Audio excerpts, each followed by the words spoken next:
Oh, damn it. All right, here you go, Hag.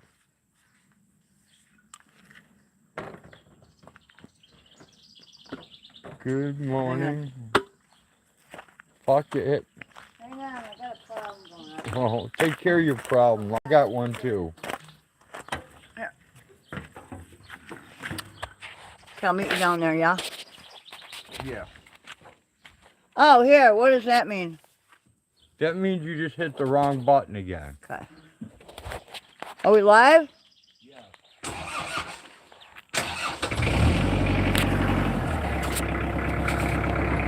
Okay. Welcome, welcome, welcome. Welcome, Blind. What's going on? Zip zap. Zap zip.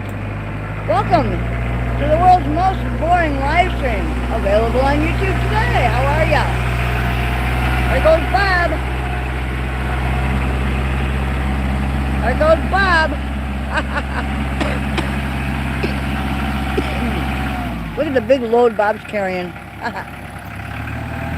No, actually, we're in the process of, we got to move around baling with the goats today, so this is a process. The first thing we have to do is get some corn and lure the goats to another pasture. Once we get them on the other side of the gate, we can close the gate, and then we can move the bale in without them attacking the tractor. So that's where we're headed. Ooh, look at all the pretty flowers. They're just weeds, but you know, I like flowers. I don't care if they're weeds. So, Adrian, what's happening? Oh, guess what I saw yesterday? I forgot to tell you, old guy. Guess what I saw? What? Out by the greenhouse. A bull snake. Cool. It was about 2 feet long. Pretty good size. My ear thing out. Yeah, don't lose that. Stuff that in your pocket so you don't lose it. There's our cord. I gotta find. Hi, ladies. Put it where. It's all the little girls and boy. Mr. Pinner, your beard is dirty. There's one that smiles. She smiles. She shows her teeth. Hi, Nance. Hey, Wanda. There's Wanda. Old man, take a look at my life. Look out, kids. Come on. You guys are hampering the operation here. My beautiful batch of ladies. Hello, ladies. Ow, no biting. No biting, cutie. No biting, cutie. I was over here feeding them almonds the other day, and they were digging it. They love almonds, apparently. We had some almonds that were not fit for human consumption. They came from a bag that had a rip in it, and so we decided to see if goats like almonds. They do. They do. Oh, Mr. Pinner's crying for his peppermints already. So, sup, Pamela? Haggy Poo never shuts up. Get used to it. That's right. My lovely ladies. Bet you can't tell I love goats. And who knew, you know? I mean, I've had just about every kind of livestock there is. And I've never found the enjoyment. I mean, yeah, I liked cows. Cows were pretty cool. But they're big, and they're lumbering, and you can't really walk among them too much, because the chance that you can get hurt is huge. And these guys are absolutely fur babies. Yes, they are. They are wonderful. They're sweet. They're intelligent. They're, Penner, are you talking to the dogs? What's going on over there, huh? What's going on over there, Mr. Pinman? Yeah, that's what I said. Ooh, trail mix. The goats would like trail mix. Poor Pinman. Crying for anything. He likes goodies. He doesn't care what it is. He just likes goodies. We gave him some molasses that was clumped. And they dug that. They were totally into that. Of course, molasses is sweet, so they like that. Well, I wish there were a tram to bring everybody out here so they could pet the goats. But unfortunately, we're not set up. Who do I got waiting over here? Oh, look. Hi, sweetheart. One of the grannies. Hello, granny goat. How are you? I know, don't bite. No biting. There's my pin man. I know, I don't have anything for you, buddy. I can pat you, but I don't have any treats. I'm sorry. I know. Hi, little one. Hello, little one. Oh, little one. There's Gizzy eating some roots, some dead weeds. I think they're a little hungry out here. They have absolutely decimated like 3 pastures, so it's time to bring in a round bale, which is what we're planning on doing today. As soon as we get some corn, I will walk my happy ass back and lure them across the... Actually, if we're going to put the round bale in the round here, I can probably just walk them across into that pasture there, and it'll be easier. I won't have to walk them that far. Last time we put it in the other pasture, so I had to, you know, yeah. This will be easier.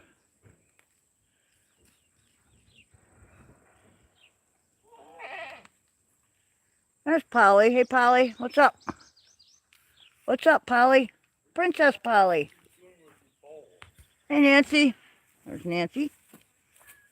You can see the sun and then Nancy. She's all white. Nancy's feeling a little froggy today. What? Did they hide their bowls? Yeah. Great. Yeah, like they're going to understand that. There's Granny Goat, one of the grannies. There's a meat goat.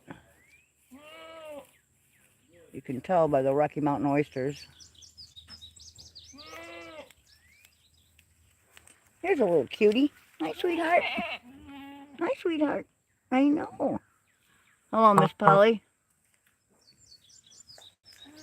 Oh, yummy. That sounds good. Dried cranberries. Dried apricots. I love stuff like that. Banana slices. Apple slices. I used to have a food dehydrator. Used to make trail mix. That stuff is good. And if you're really feeling froggy, you throw in some M&Ms, you know. Hi, Jen. Uh-oh. Here's what I'm thinking, dude. Look out, you're going to get rammed. Here, you better take that right I'm now. thinking, if you're putting it over here, why can't we just close them in there? I got it.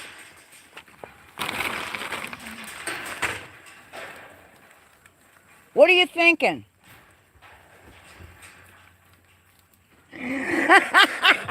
Now that you have to wade through a sea of goats. You're thinking what's easiest on you. No, I'm thinking what's easiest on all of us. What are we gonna, where are we putting the round? You said we're gonna put the round in there, right? I said we could. Well, you better make up your mind, because if you're not, you're gonna have to open that other gate a whole lot wider. Well, We're gonna have to move the water tank anyway.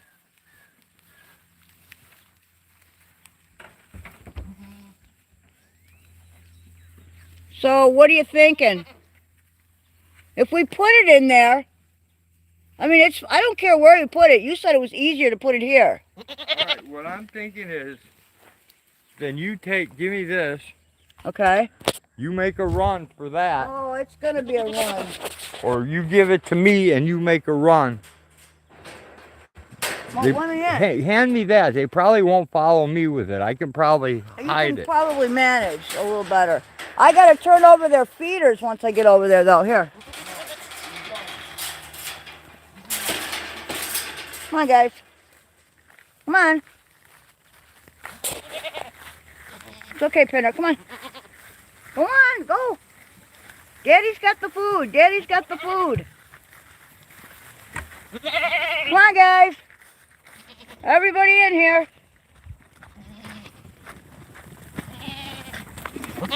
One, two. Come on, I don't have the bucket, guys.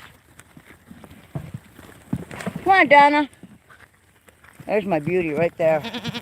My little man. Isn't he pretty? Oh, I better get out of the way. Okay.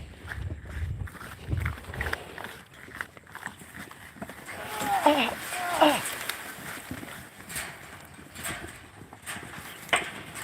guys are not helping me at all. They're not helpful when it's feeding time.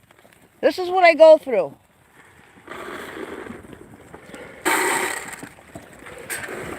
Wing some out there or you're... Never mind. They're going to hurt each other. Well, you know what? What? There's shit I can do about it right now. Someone's going to get seriously injured. No, That's why I always spread it out everywhere. They'll be fine. Okay. We need to move this tank, I think, in a little bit, don't we? I think we'll be fine. Okay.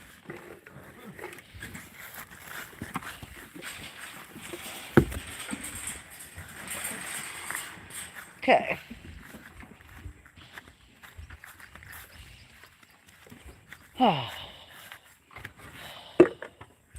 Okay. Woo! Okay. Oh, man. Sorry, guys. Birdie P. Birdie P's my daughter.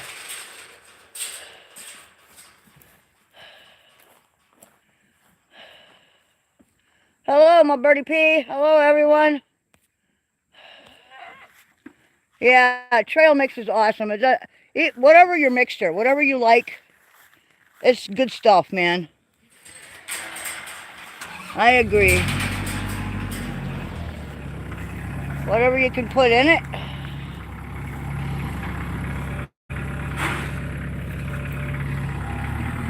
I like it with banana slices, apple slices, dried cranberries, dried apricots. What else? Those are just the fruit part. I also like it with, yeah, peanuts, almonds. What else? There are other kinds of nuts I like too. Can't really think. Oh, cut it out. Don't hurt each other. Come on, guys. Move their licky rock over here. Get this out of the way. I'm still thinking this is... oh, I can't move that. Damn it. Well, hopefully he can get in here and get turned around.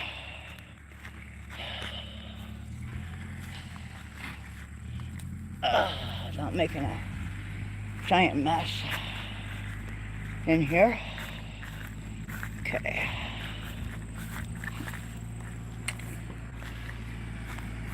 Okay, we're just in the secondary.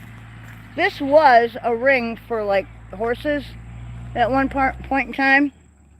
And since horses are just money pits, and we don't do horses, we just use it for the goats. It's part of their pasturing, part of their pasture. Oh man, I really got some of these destroyed. These were all dog pans at one time.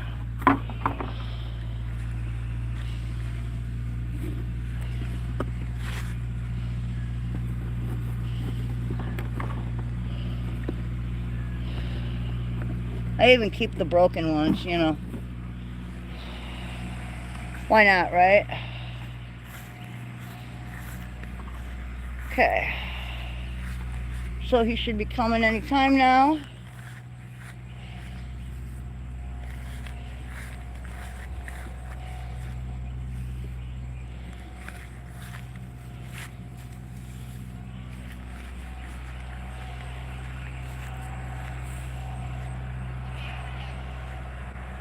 Yes, ladies. Do not fret. Oh, they're going to be happy when this is done.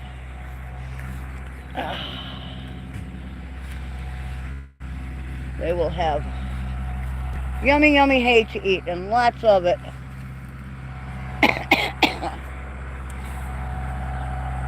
Okay.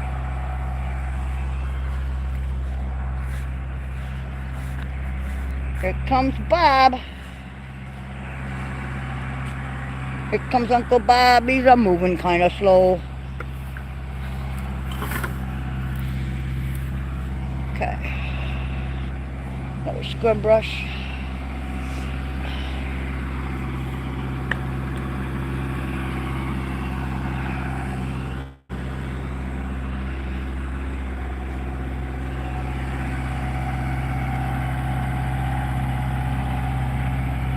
These round bales are actually too big for this, for the tractor. They're a bitch because when you're driving, you can't see around the tractor.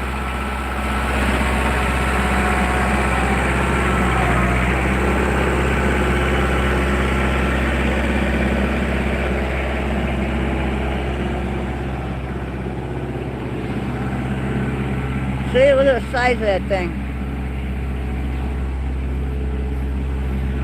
Whoa!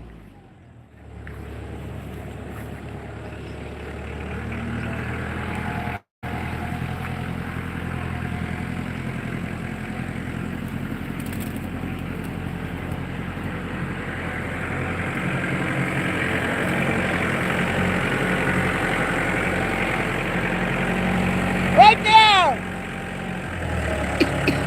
Drop it! Drop it, and then we gotta stand it up. I know. Then we're gonna have to stand it up.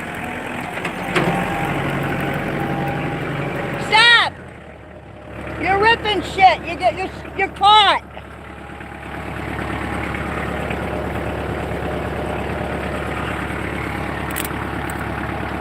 Stop potting your tires. Okay. I think I got most of it here. Okay. All right.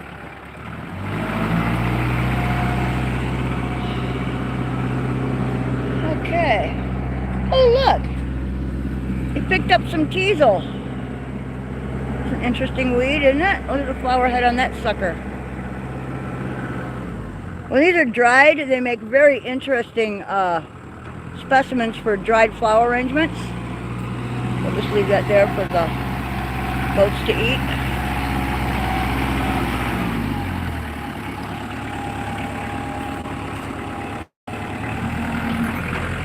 Now he's got to tip it upright. We've had some issues before leaving them on their sides, so they eat the sides out and it turns into a giant mushroom that collapses, and I don't want anyone to get caught under it. So we tip it upright.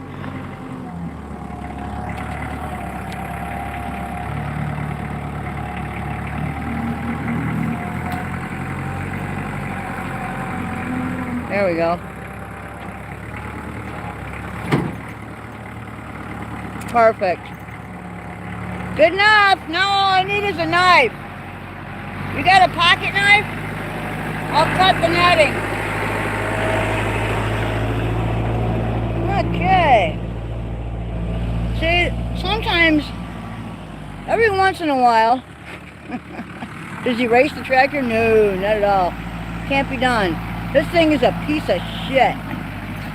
Hello everyone, welcome, welcome. Welcome to the most boring live stream available on YouTube today. We have just moved a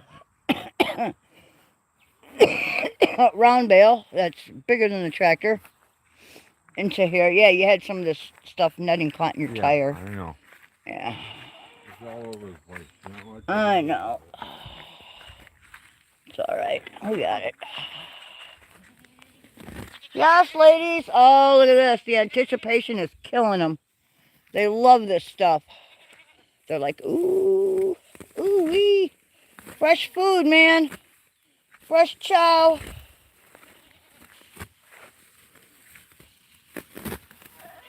We don't need it, but if we bleat, that woman will give us anything we want. Oh yeah, I have like food tattooed across my forehead apparently. You do. I must. Every animal on the property sees me and it's like, oh my God, here comes dinner. Okay. I got, hang on, I got another layer over here. There we go. There.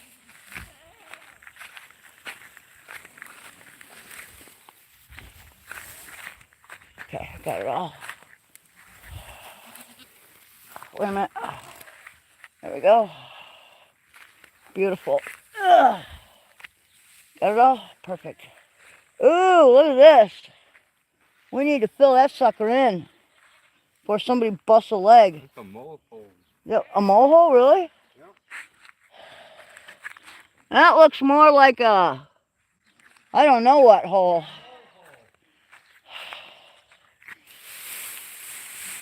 Oh yeah, look at that. You remove one layer, and we are talking delicious, green, fresh hay. Get it started for them. Yeah, I'm just taking off the outer layer. Oh. Yeah, you want to fill that in, that would be precious because I don't want any busted goat legs. That would suck, man. Right there, beautiful. Start stomping it in. I don't really have stomping shoes on. This is what I'm wearing, people. See the bottoms of my shoes? Wow. These were just dollar store Crocs. They're not actually Crocs, but yeah, they're wearing kind of thin here. I blew a couple of flats. Oh well. What are you gonna do, right? Okay.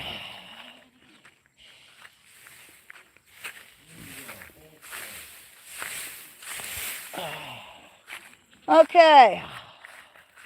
There we go. That's a start. Look at how nice and fresh that is on the inside. I love the way they bale this stuff.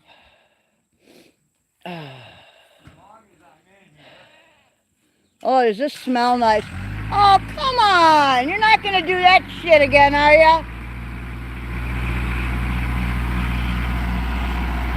He's gonna make a big mess in here again. Look out.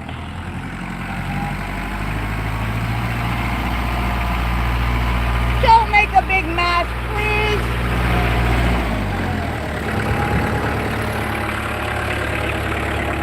Please don't make a mess. He's gonna make a mess. I know he is. He does this every time. I beg him not to, but you know how it is. Take that up and burn it. Take this up and burn it.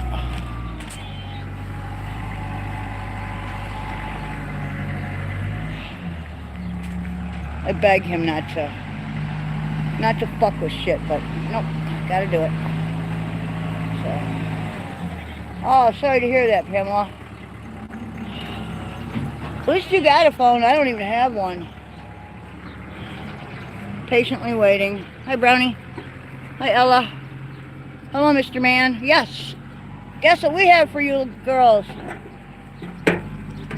Hi, Pin Man. That's my buddy, huh? Yeah, I know. She says, let me in there, man. I see that bale of hay. I can smell it. Hey, Cookie. Hello, Donna. Hi, Giz. Hey, Wanda. Wanda and Magic. Hi, Kaylee, Nancy, Smiley, Polly, Noni, Mammy, Donna, Gibbs. Who else is here? Oh, my Penelope, Coco. All my beautiful girls and boys.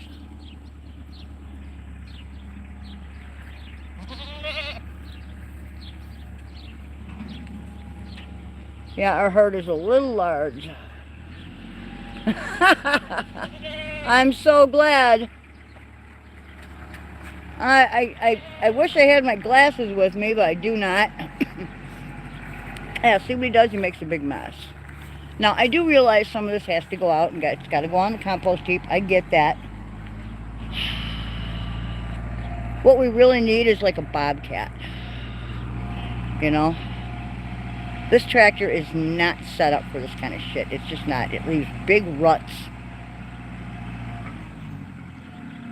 And I hope he remembers that at the back of the compost heap I have potatoes growing. I don't want him to unearth my potatoes before their time. Alright, there we go. Fix that. Oh.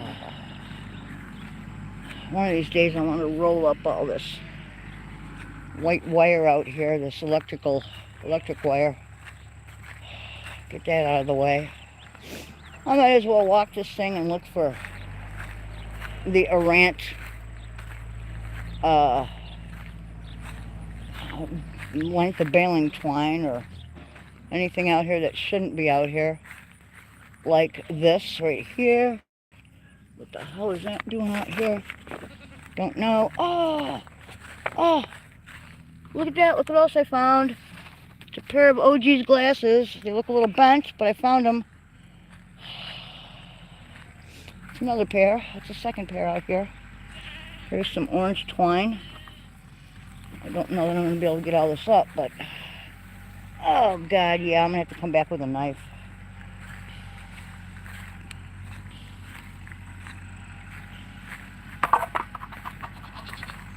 That's a ball meant for horses.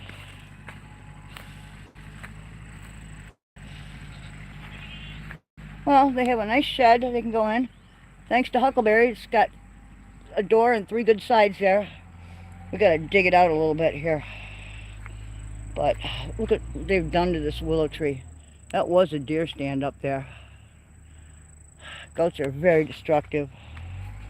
See this? This is goat damage. So goats will damage trees. If you have goats and you want to save a tree, fence it in. Make sure they can't reach it.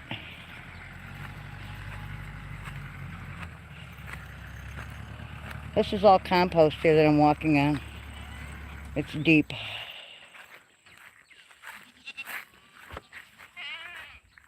Anywho, like I said, we need a small bobcat. Yeah, it's really not the right tractor. Guess what I found? A pair of your glasses. Another pair? Yep, they're kind of bent, but the lenses are intact. Awesome. Might be able to repair them.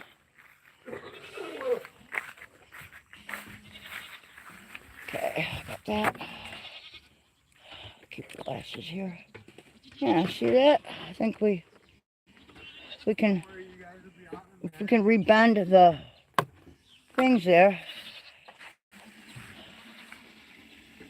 Yes, they will chew anything. They are notorious chewers and biters. Absolutely notorious for chewing and biting things. How is this?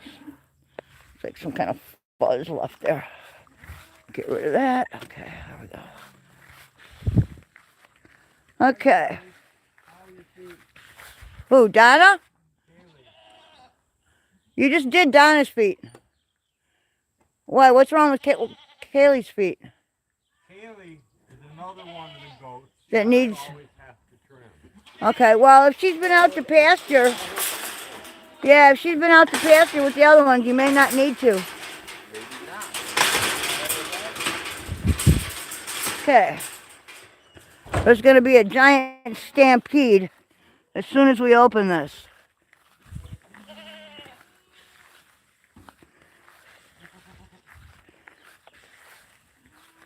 Yes, ladies, it's coming. Hang on. Just hang on. Should I open it? Or should I wait?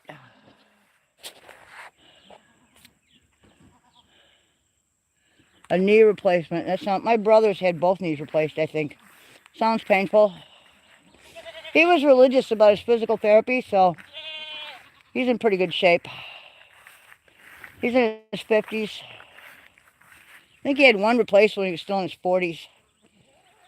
He had a injury from high school football or wrestling, I forget which, long time ago. So he had water on the knee a few times, and they continued to suck the fluid out for a while, and then decided that it would be just better to replace the knee. So they did that.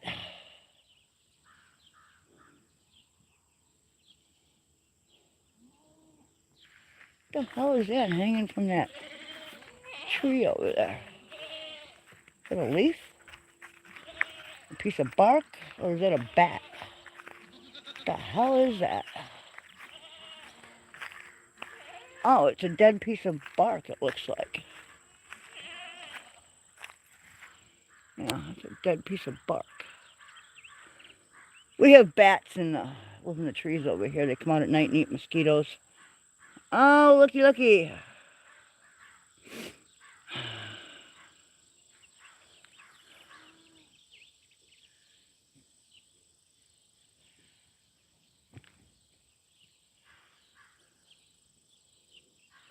Yeah, if you can get away with no more pain when you're done, that's the ticket.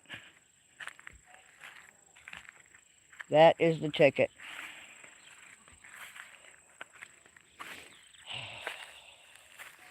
The only surgery I could possibly ever need is back surgery, and I will never have that. Never. Because I already know what's going to happen. I know several people that have had back surgery. Not one of them got better. They're all worse for wear. Worse, the pain is worse. Their backs are worse. The surgery did nothing to help, you know. So, probably not something you would ever entertain allowing to happen, you know. I'm thinking, not back surgery. Anything but, right?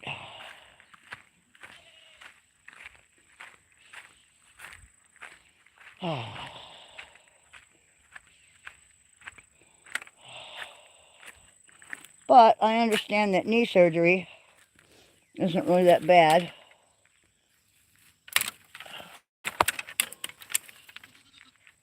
And like I say, my brother had a knee replacement, so, and he got better. He got a lot better. So, worked out well for him.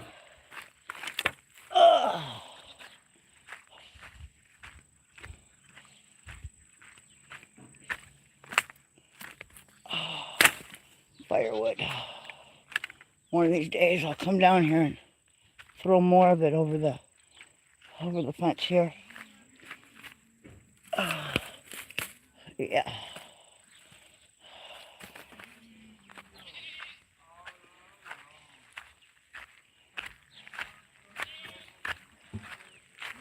Let's go find out what Road's doing.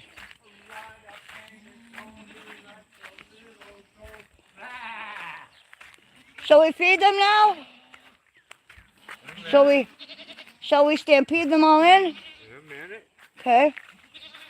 I like to get the shit off my hand first. Okay.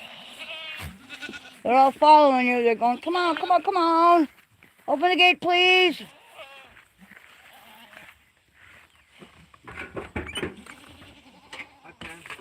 Hang on, kids. It's coming. Oh, man. Welcome, welcome. If you're just joining us, we just moved a round bale in. We're about ready to let the stampede begin. Here we go. Here come the ladies. I better step back. Come on, kids. Here we go. Woohoo! Oh, yeah. Go, Polly. Come on, guys. Go. Go on, there you go. Look at that. Oh, yeah, they see it.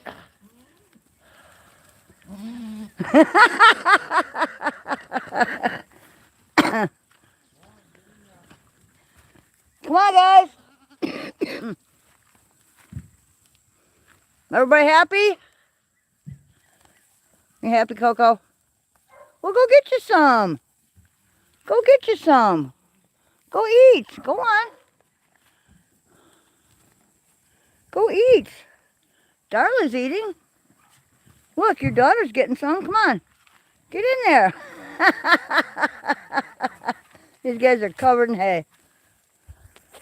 There he is, my little man. You are so pretty. You are going to be a beaut. Come on, no fighting. There's plenty for everyone. Poor Granny. Here, Pop. Ollie. Hi, Darla. Hey, Darla. We're just doing a big ring around here to see what's going on here.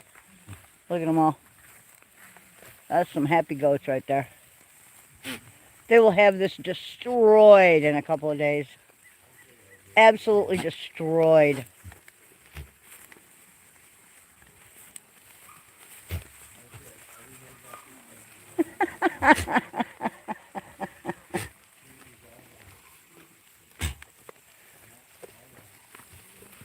Hi, Smiley. You're welcome.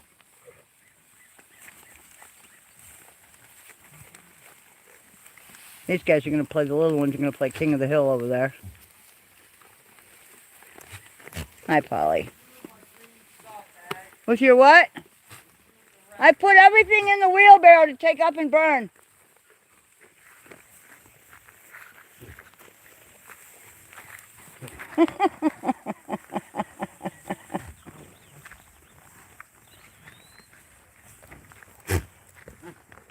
Lots of snorting going on. Lots of snorting.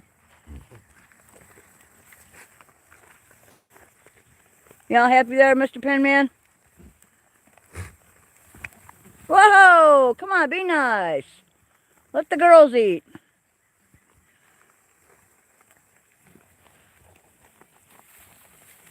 Come on, there's plenty here. Everybody share. There's the littlest one over there. She's all by herself. She says, I'm going to wait. I'll get some when they're done. I don't want to get headbutted. Hi, Polly.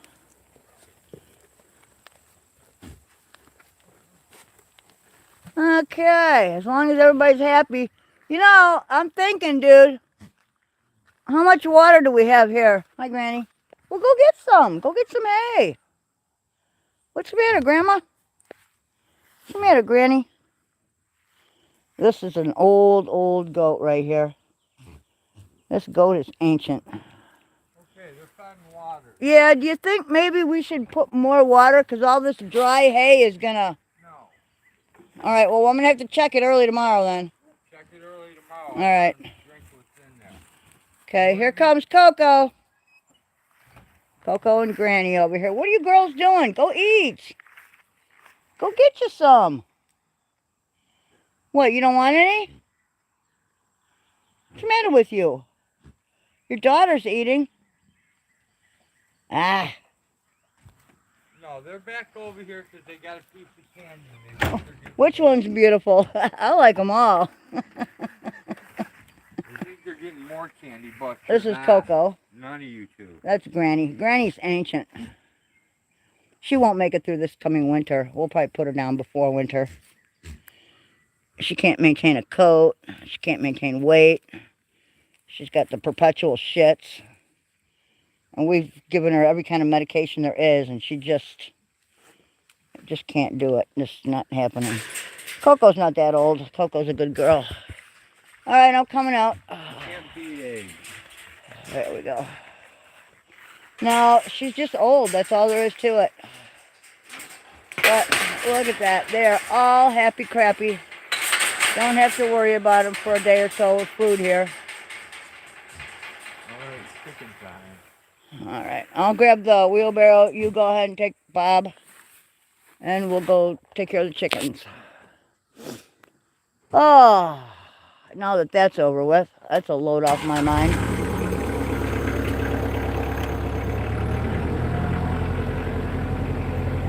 I wonder why Coco's not eating.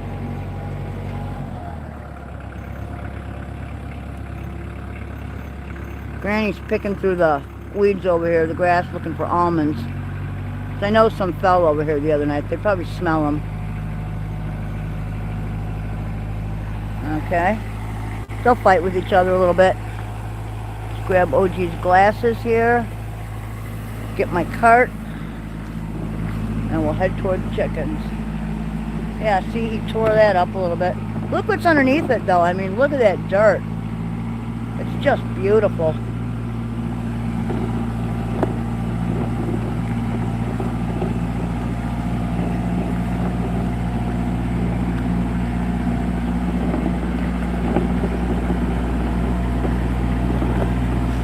Oh, God, I'm walking right in the exhaust fumes from this thing.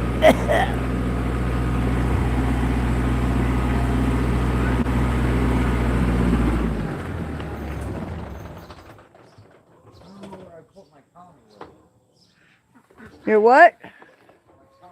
Your counterweight?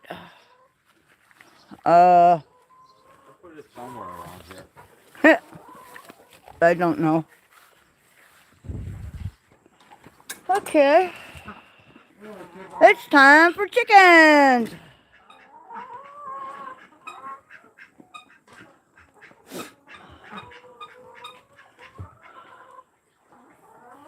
As soon as you get a little food thrown down, I'll come in and get eggs.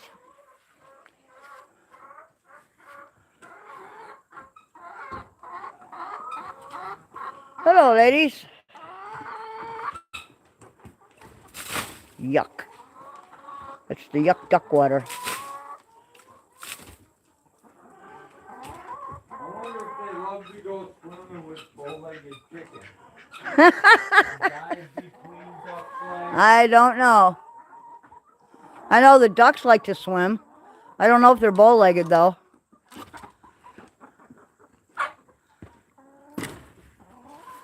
You got some beetles in your water there.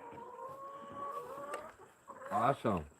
Yeah, more protein for the chickens, huh? A couple of June bugs. Here, guys. Look what I got. A treat. Uh-oh. There's one. Here's the other one. They took off with that, I'll tell you what.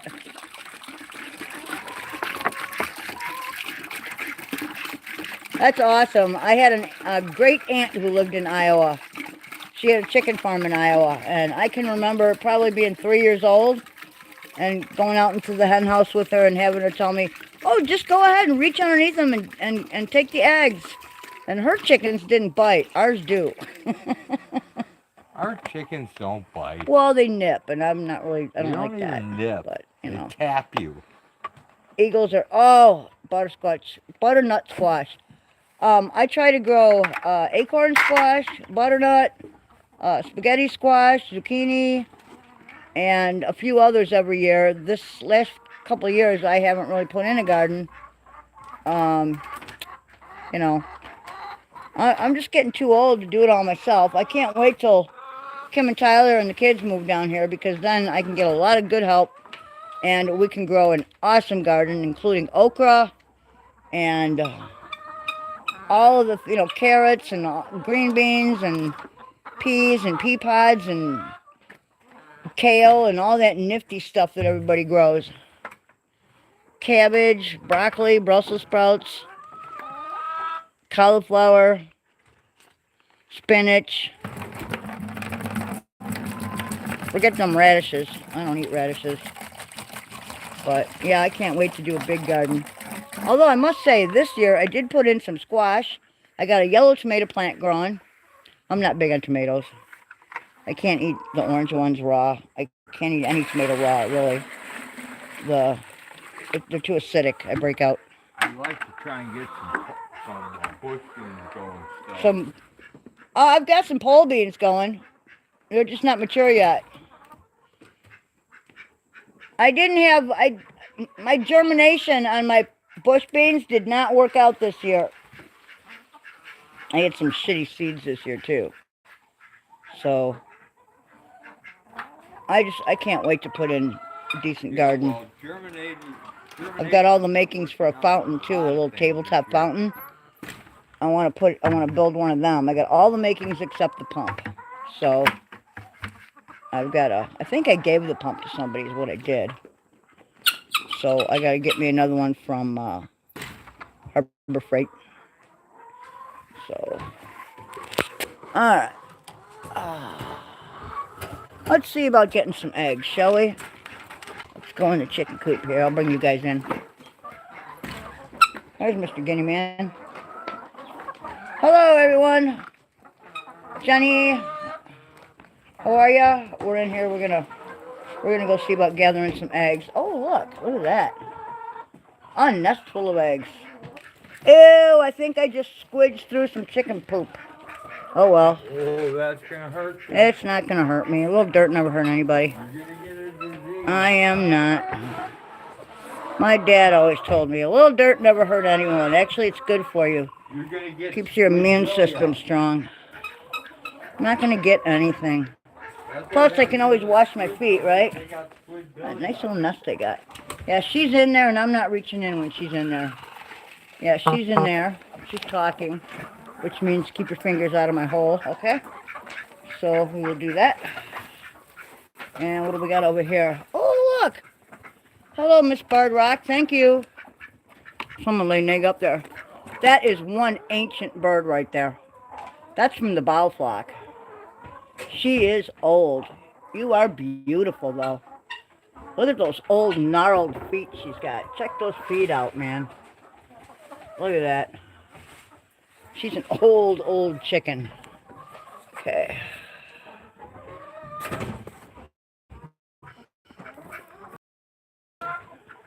Birds do not live that long. They just don't have long. That she's still alive is a miracle. I got 2 chickens here. Yeah, see, I don't reach in where the chickens are because they tend to bite. I see an egg down here. Hang on, I got an egg down in here. Well, I don't care. I have my hands full of eggs. Oh, I'm coming. Ow. Okay. There's some. Mealworms? Yeah, for Jenny. Look at oh my God, look at the gnarled toenails on that bow chicken. Yeah. Look at her feet, dude. Uh-huh. This is what you call old. Look at her feet. Come on, Hag. Look at those nails. That's an old chicken.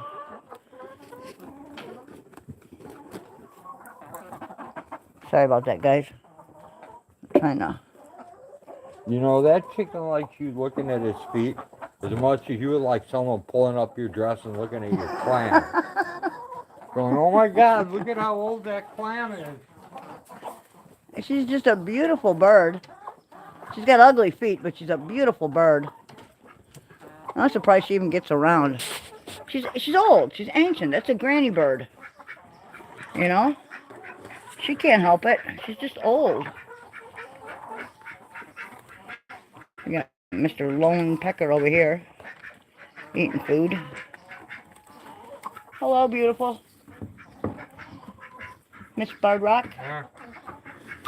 Got more eggs? Okay. Uh-huh.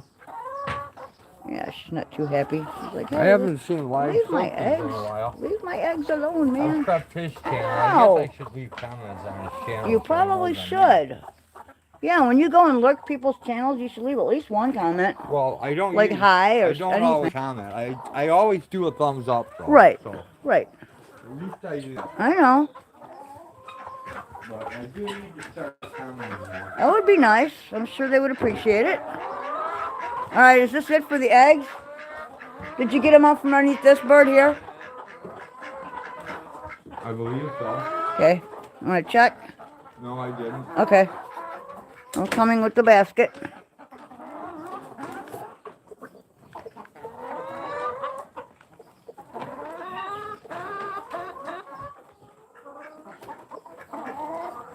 I'm not done feeding in here either.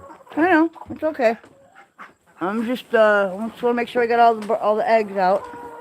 Okay. Oh, there's the duckies. Hello, ducklets. We got a drake and 2 females here. Oh, look at her. The feathers are gone in the back of her neck. He's been humping her.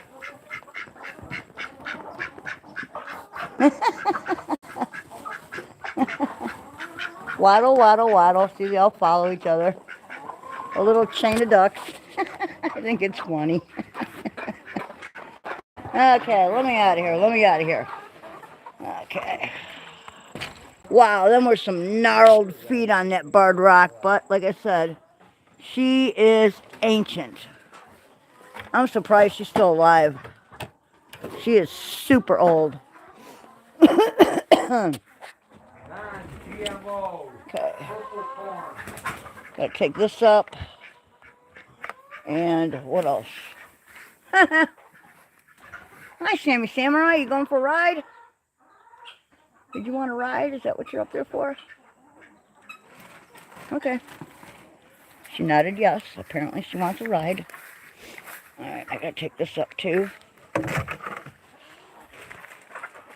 our hay hook here, hay fork, whatever you want to call it. There's our bonsai mulberry tree. Old guy cut all the lower branches off it and left the upper ones. I don't know what the hell he was thinking. Hello, kitten. You have beautiful eyes. Yes, you do. I know. You're my only non-feral cat.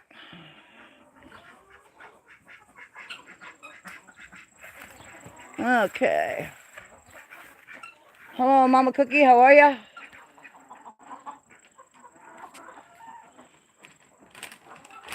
I think y'all are the reason for birth control, but I respect that. Aren't we all, though? We count ourselves as non-normal, and we like it. We like it.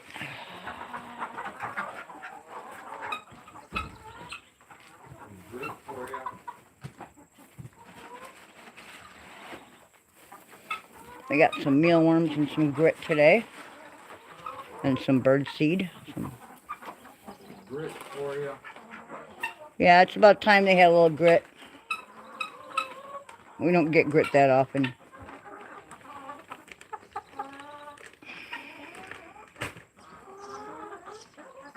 Did you need more water, or are they okay? They're good. Okay. Well, they all sound happy.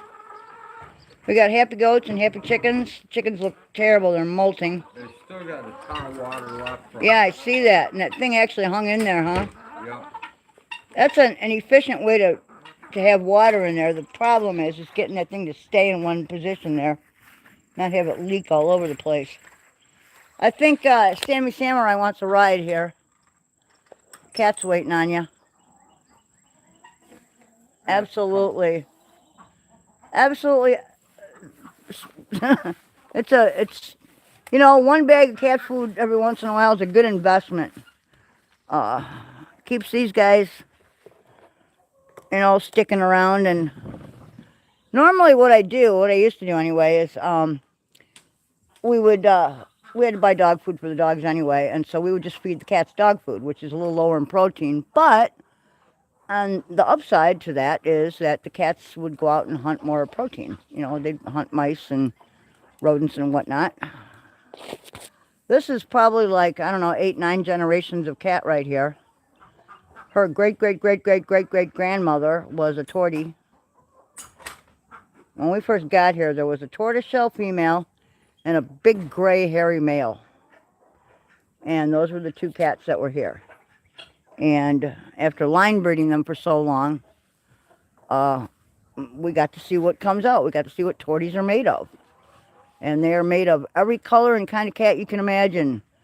From Siamese to orange to black and white to plain black to striped, tabbies to just you name it and it's there. Very interesting. Jenny. Yes, self-cleaning toilet paper. Unless you're allergic to them like I am, in which case that could be a disaster. In which case, I'll come out here and use some leaves. Or maybe we'll just bidet it over by the pump, right?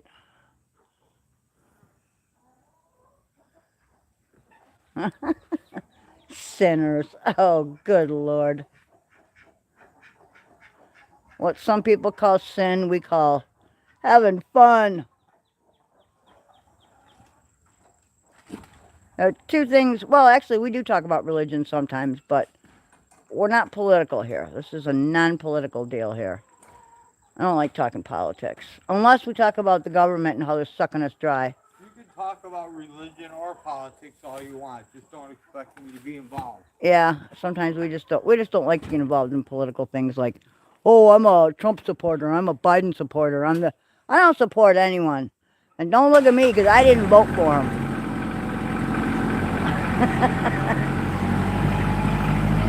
All right, let's follow Bob the tractor back to where he goes. I hate this tractor. Honest to God, I would have never bought a Kubota. I would have popped for an International or a Ford or even a John Deere. Even though that's kind of a bigger waste of money, but this Kubota is the biggest piece of shit. It's kind of like a case of bad judgment. That's what we always used to call them. I had an Oliver tractor that did better than this one. And Oliver was an old, I don't even know if they're around anymore. Team Polly, yep. Polly and her daughter Penelope. All right, here's your glasses. You got some, didn't you? What? The eggs. I'll go get them. All right, I'll wait for you. Got some stuff for the burn barrel right here. First, this is our quart chicken bottle here. I gotta remember to bring that in. So this is our junky driveway. Take a gander. There's my Fuji apple tree. Yeah, it's better than nothing, but damn close to not being better than anything. Right, Jenny?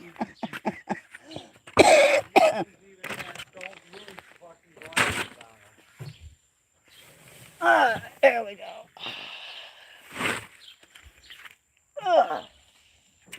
Okay, there we go. Put my garbage cart over here, park that. It's our junk metal area. Junk glass. Junk, more glass. See, we recycle. Then the other day I was gardening and I found this little Pokemon guy hiding in the soil. There he is. See? And I found this wrench. Who knows how old that is. And today, guess what else I found? Look at that. It's a pipe wrench of some kind. Found that in the dirt. Kind of weird, yeah? Old guy singing. Oh, look at that. There's an egg. Look at that. Tools, egg. Kind of weird, yeah? Damn it. Okay, there we go. Wow, It's still my favorite coffee cup, Jenny. So you don't lose your glasses on them. I know, and you still lost them. Still did it. So these are my glasses. I've had these for a while. Old guy got them, and he was going to wear them. And if you look at them, they're very narrow, so they wouldn't fit his face frame. So I grabbed them, and I'm using them. Since he took my other pair, that was the last pair I had. Yeah, I think we can repair these. We just need to bend one of the arms back to the way it goes. So, score. Oh man, we got our nipper tools up here where we need to sharpen that, and this is for the goat hooves. Oh, this is our redneck pull for the pickup bed. I'm sure some of you guys have seen these, where you have to pull it that way because the latch don't work. Okay. Oh. Okay, oops. I need to put my coffee down. And we are headed into the garage to put eggs away. Hello, Mama Kitty. We have about 5 females and 1 male. There's our babies for this year. Some of them. We got a litter of 4 and a litter of 2. Okay. Iodine's made. We got our iodine made. So now we're back to taking iodine, which is good for us. And we have plenty of extra. How many dozen you got there so far? 3? Yep. Okay. A couple of these dozen, and I'll go put them away.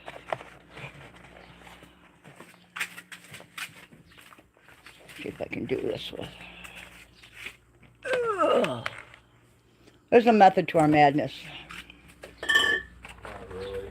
Old guy is a pack rat. So there's. I think there's a egg still left in the back of the truck. There is. I did see There's it. A parcel somewhere. Yeah, it's in one of these fridges. There's a parcel. It should be here. It is here. This is a full one. Put that away.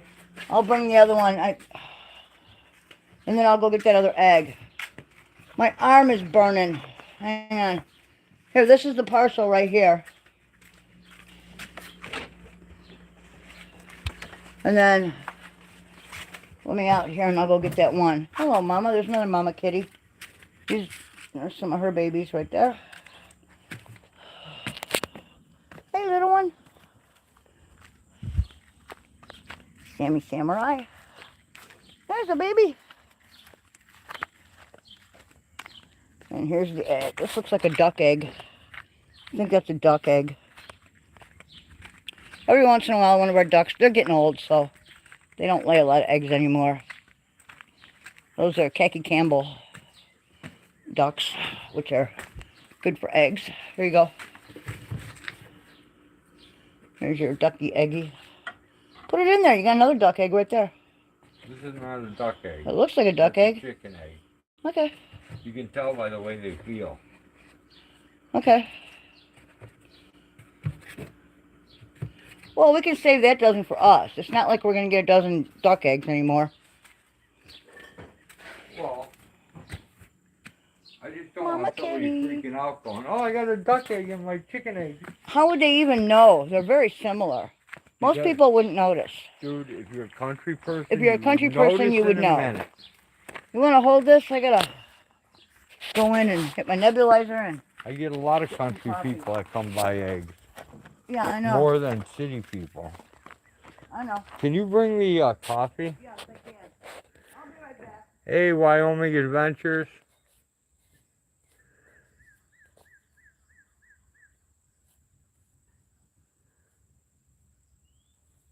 It does look like a duck egg. Yeah, it does. Bouncer slab be a bad boy, deviled eggs to make. Your chickens are doing a great job producing. Miss B, you need a dozen? No problem. Come pick them up. I got you. Hey, Keebler. Good to see ya.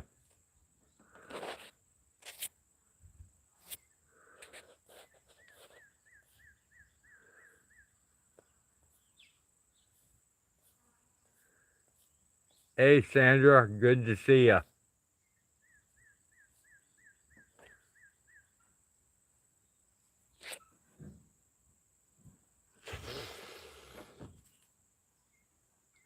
And look for Navin Johnson.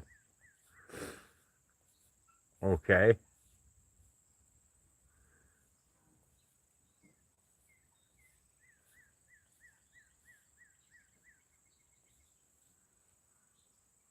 Styrofoam is great for toilet paper. I cut up my old t-shirts. That away, George.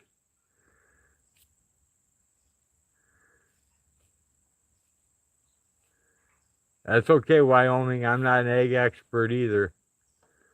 Yes, I'm still working on my truck, Sandra. I'm getting there. What happened was my friend Blinky came and drove my ass to my doctor's appointment, and they pulled out 2 ounces of blood out of my elbow. So I kind of want to be careful so I don't crack it and have something weird happen to it again. Here, I'll turn on the light. I'll let you see where I'm at. You can see the old bearing here is dusted. It's just, there's nothing left to it. And I'm taking the yoke off now. All the videos on YouTube, they tell you the wrong size bolts and the wrong way to do things. So I would suggest don't go to YouTube for any automotive information. They lie to you. Whatever I wanted to say about deviled eggs is my Miss Business. Suck it up, Buttercup. Jenny, the diarrhea song. Yeah, I'm not gonna, Sandra. Miss B says the elves.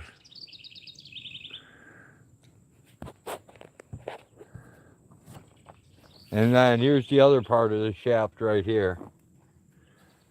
That's pretty much all ready to go. The worst part about the whole thing was taking the 2 straps off of right here. They did not want to come off at all. That was actually the hardest part. So I should have put back together in not too much longer, but now everything's not in quite such a rush where I have to make the doctor, I have to do this, have to do that. Blinky came out and ran me around for, I don't know if it was 2 or 3 days. Time just flew by. It went by incredibly fast. This song explains most of the mouthy people in the dark side of my moon. Found that out when I put a new battery in my car. Had to turn the battery sideways and stand it on the end to get it out. Pain in the butt. I hear you, Wyoming. Sandra says hello to the elves. The PDF elves.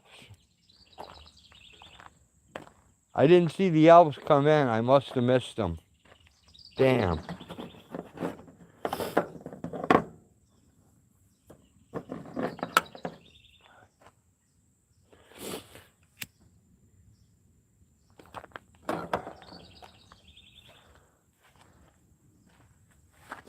By golly, I see Lady Di 49 is on.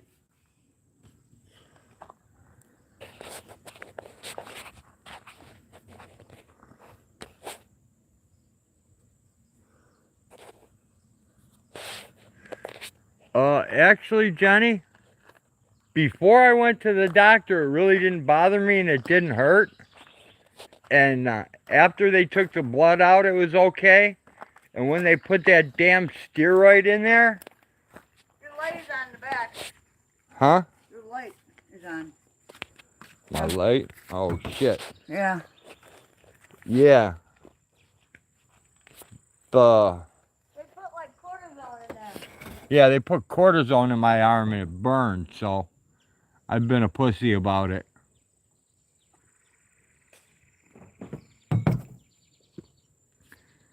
Hey, elves.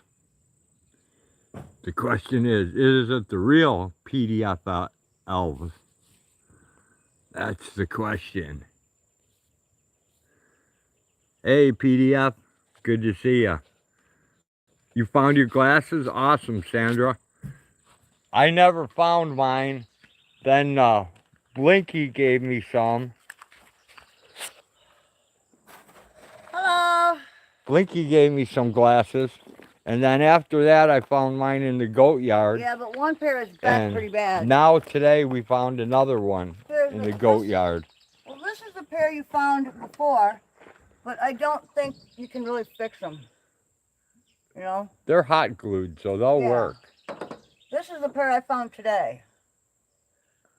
And these I think we can fix easily. Okay. This is just a quick bend. You fix them. I believe I can do it. It'll probably break if I do it. I'm going to need my jewelry tools for it, but yeah, this will be an easy fix. Someone is removing our comments. Nobody should be removing your comments. I don't think so.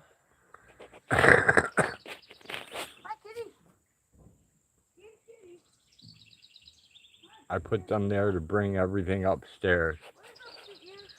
I don't see anyone removing your comments, elves. No, they're all there.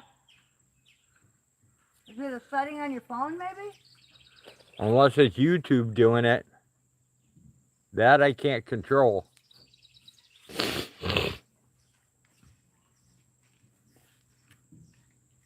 Unless PDF is playing with you, but I haven't seen anything. Think so. Yeah, I haven't seen any mods or that remove your comments or do anything to you. Yeah, we don't block people or remove shit. We're just not that way. So. It's a lie to start problems. It's what these clowns do. Oh, so it's a fake elves then, right? It's not the real PDF clowns. So nobody's removing elves, things. I mean. Yeah, okay.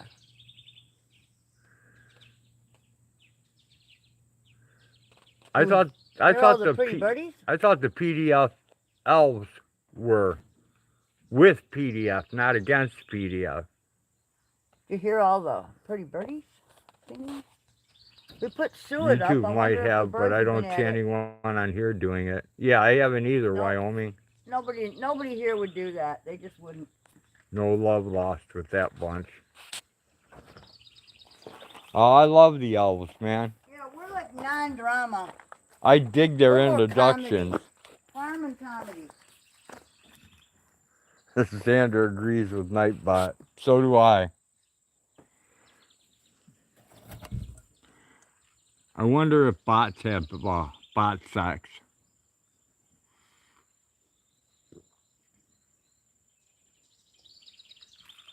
I can't really tell if the birds have been at that yet. Oh, do you want me to fill your water things up? Some trolls just aren't that good. I brought out 2 gallons before. I think I'm okay for the time being. The elves. No, I think I'm okay. Don't worry about it. Well, it doesn't say. The other one says the PDF elves. Right? The real ones? Hey, come here and check this out, dude. I removed. Ow! Watch your head. Learn how to trim these damn bushes, woman. Look. Yeah. That's quadra. One red rose. No, look, it's got buds. I was too. listening there for a bit. I had to change, and I found my glasses in my shoes. Awesome. I trimmed all that above it so that it could get more sun. Okay. That's a fully quartered rose. Do you want to take this? Oh, if you want to fill up, don't fill the brown one. I don't like that one. Just fill the green one. So I got a couple of pots here that I'm growing some hinky looking stuff here. Got some pole beans here. I don't know if they're going to do anything in a pot, but we'll see. This is working out though. This is pure compost, and this is a yellow pear, and it is fruiting right now. So the only thing we have to do every once in a while is pull these little grass seeds out that are growing in here. Other than that though, this is working out pretty nice.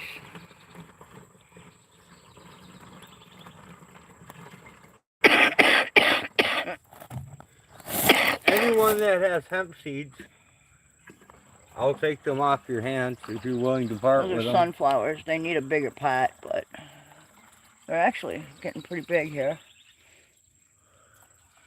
Got some nifty looking little coils of beanage going on there. The tomato will do just fine here.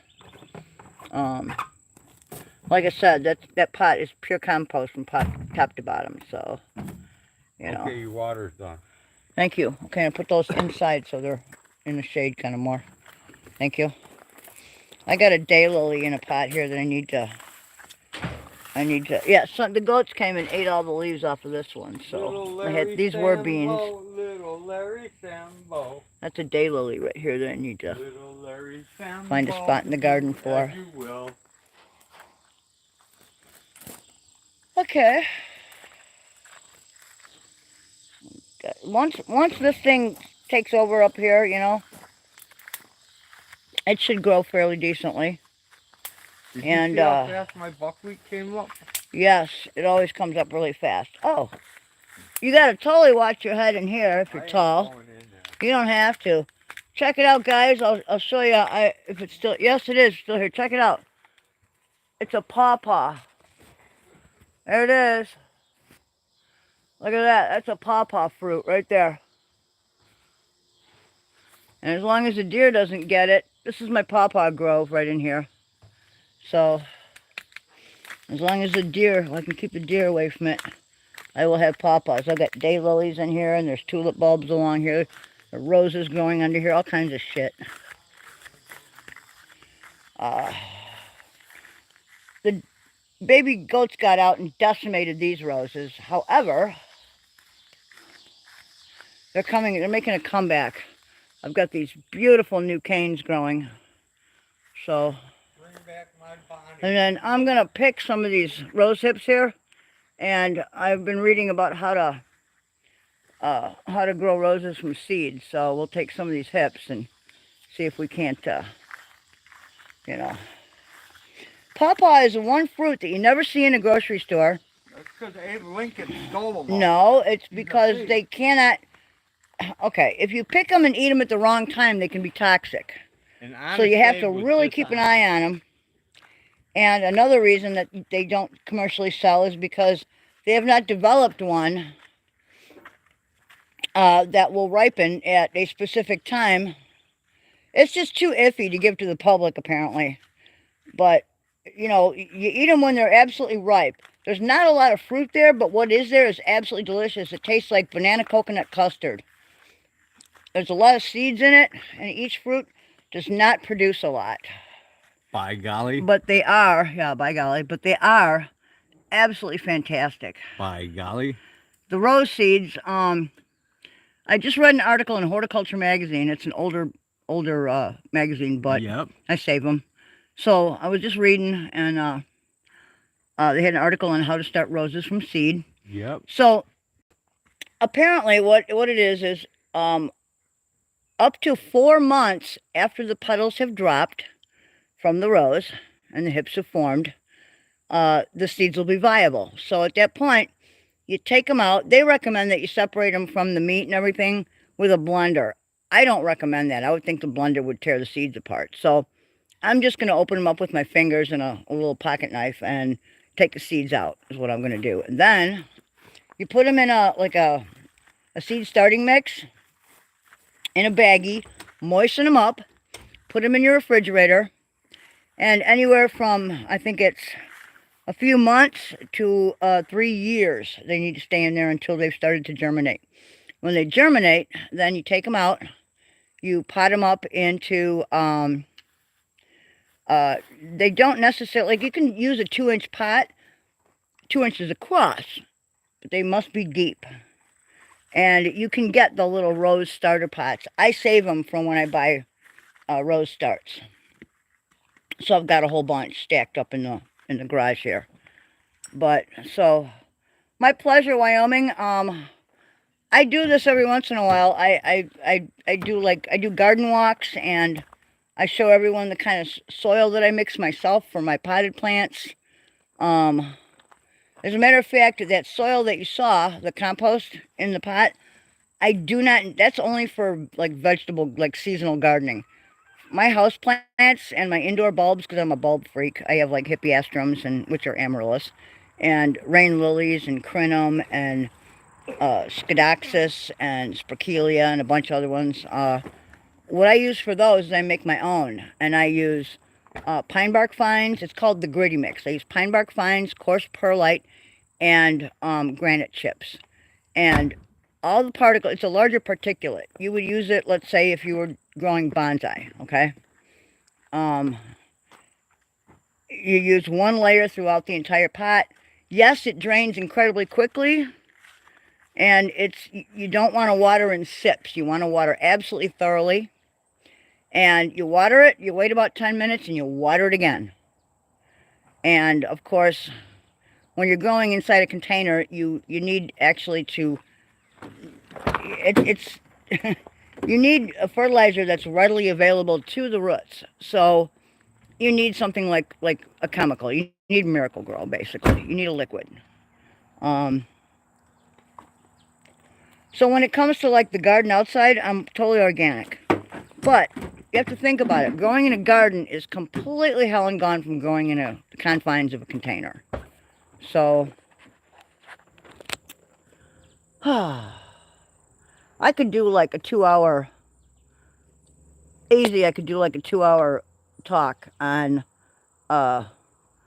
soil and gardening and growing. It took me like 40 years to learn that. And think about this carefully, okay? Why would we think that the gardening industry is different than any other? Why? They exist purely for profit. And profit means turnover. That means, you know, being able to sell, okay? So, basically, they want you to come back. They don't care if your plants die. That's why they sell the soils they do. That's why they sell the types of plants they do.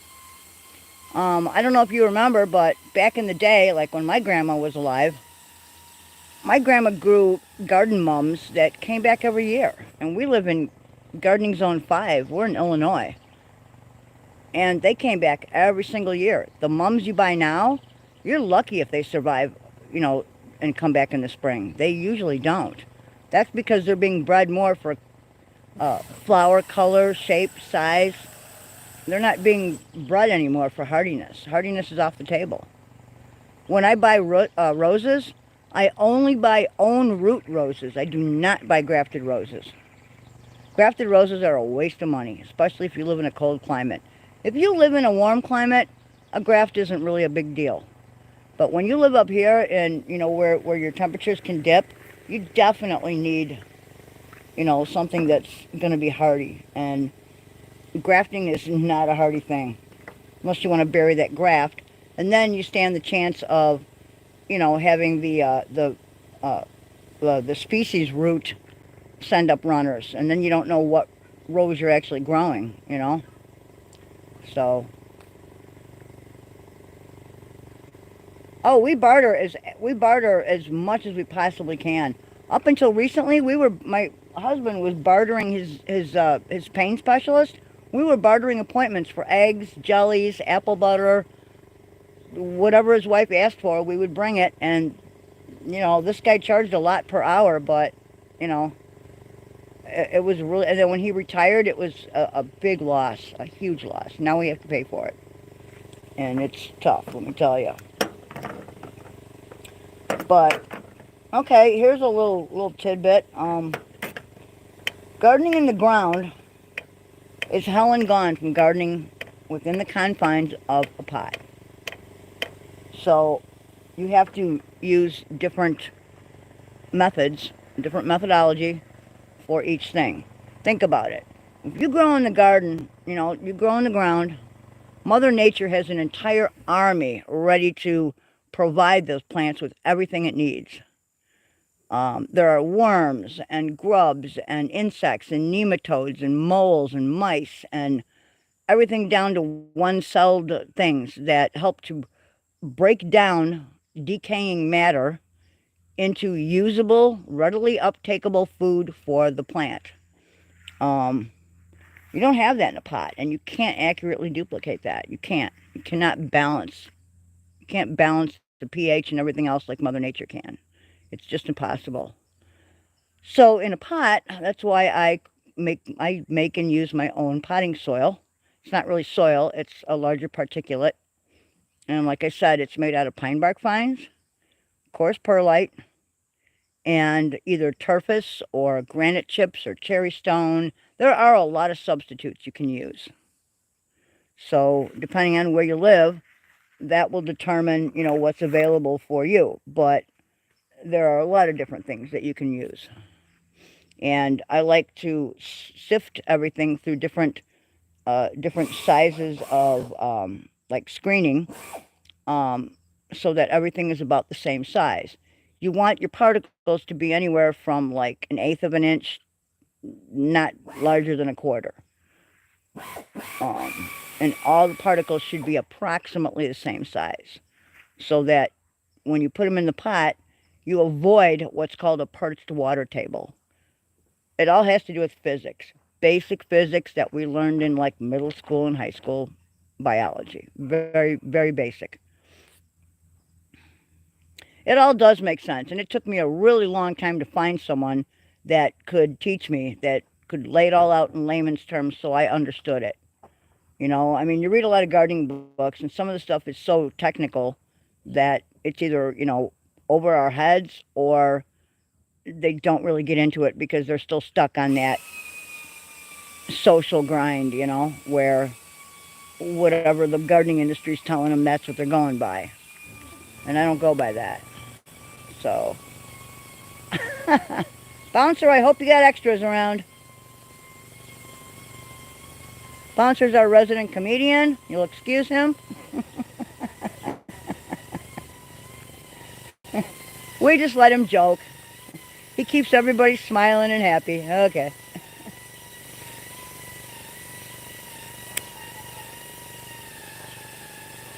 So we're just a small farmette, I guess you would call us.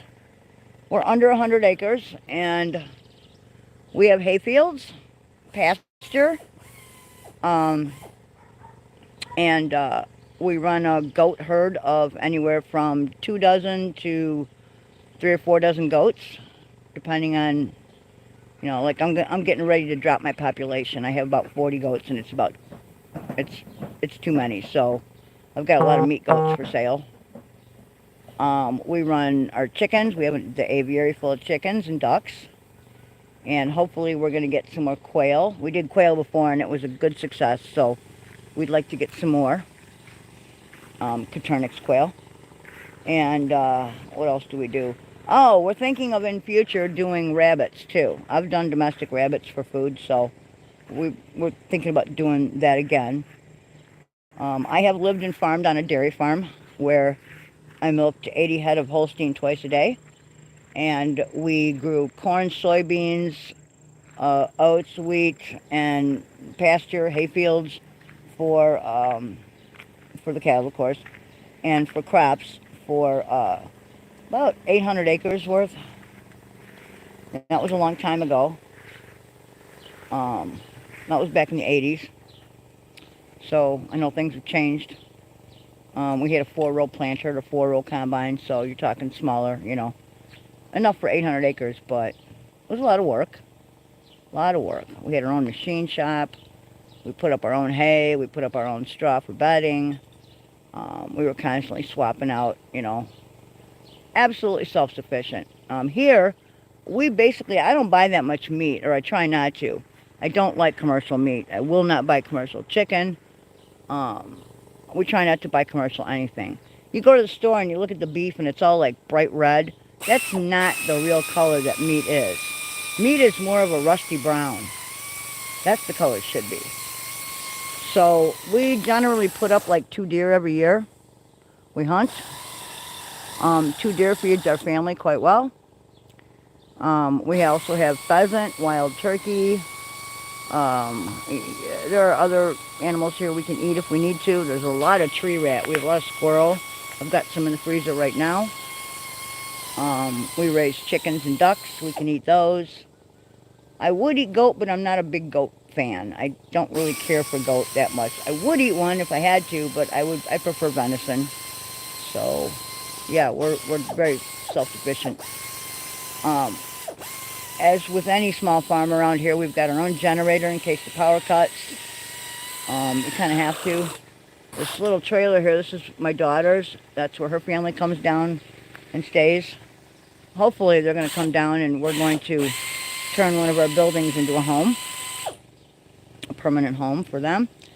And I've got a silo that we're thinking about turning into a home too, like a tiny home. And that should be pretty freaking awesome when it's finished. I love to fish. Fishing is one of my, oh, elk, awesome. Absolutely. Absolutely. I wish we had elk here. I wish we had elk. I wish we had moose, caribou, but we don't. One of these days we might have wild boar coming up this way. They're moving north. Apparently down in Texas and a lot of the other southern states, they're multiplying crazily and they're very destructive to farming. So hopefully they'll get up this way. The meat is fantastic. Especially when you get like a cross between domestic and wild. Oh yeah, it's good. Good stuff. Right around where we're at, we don't have a lot of lakes to fish in. We have a creek that runs through the property, but it's not really big enough to support a lot of fish. And it doesn't stay free-flowing all year round. We go through dry spells where, there are deep pockets that stay, but it doesn't flow. And then we go through other periods where we get a lot of rain and it just floods. So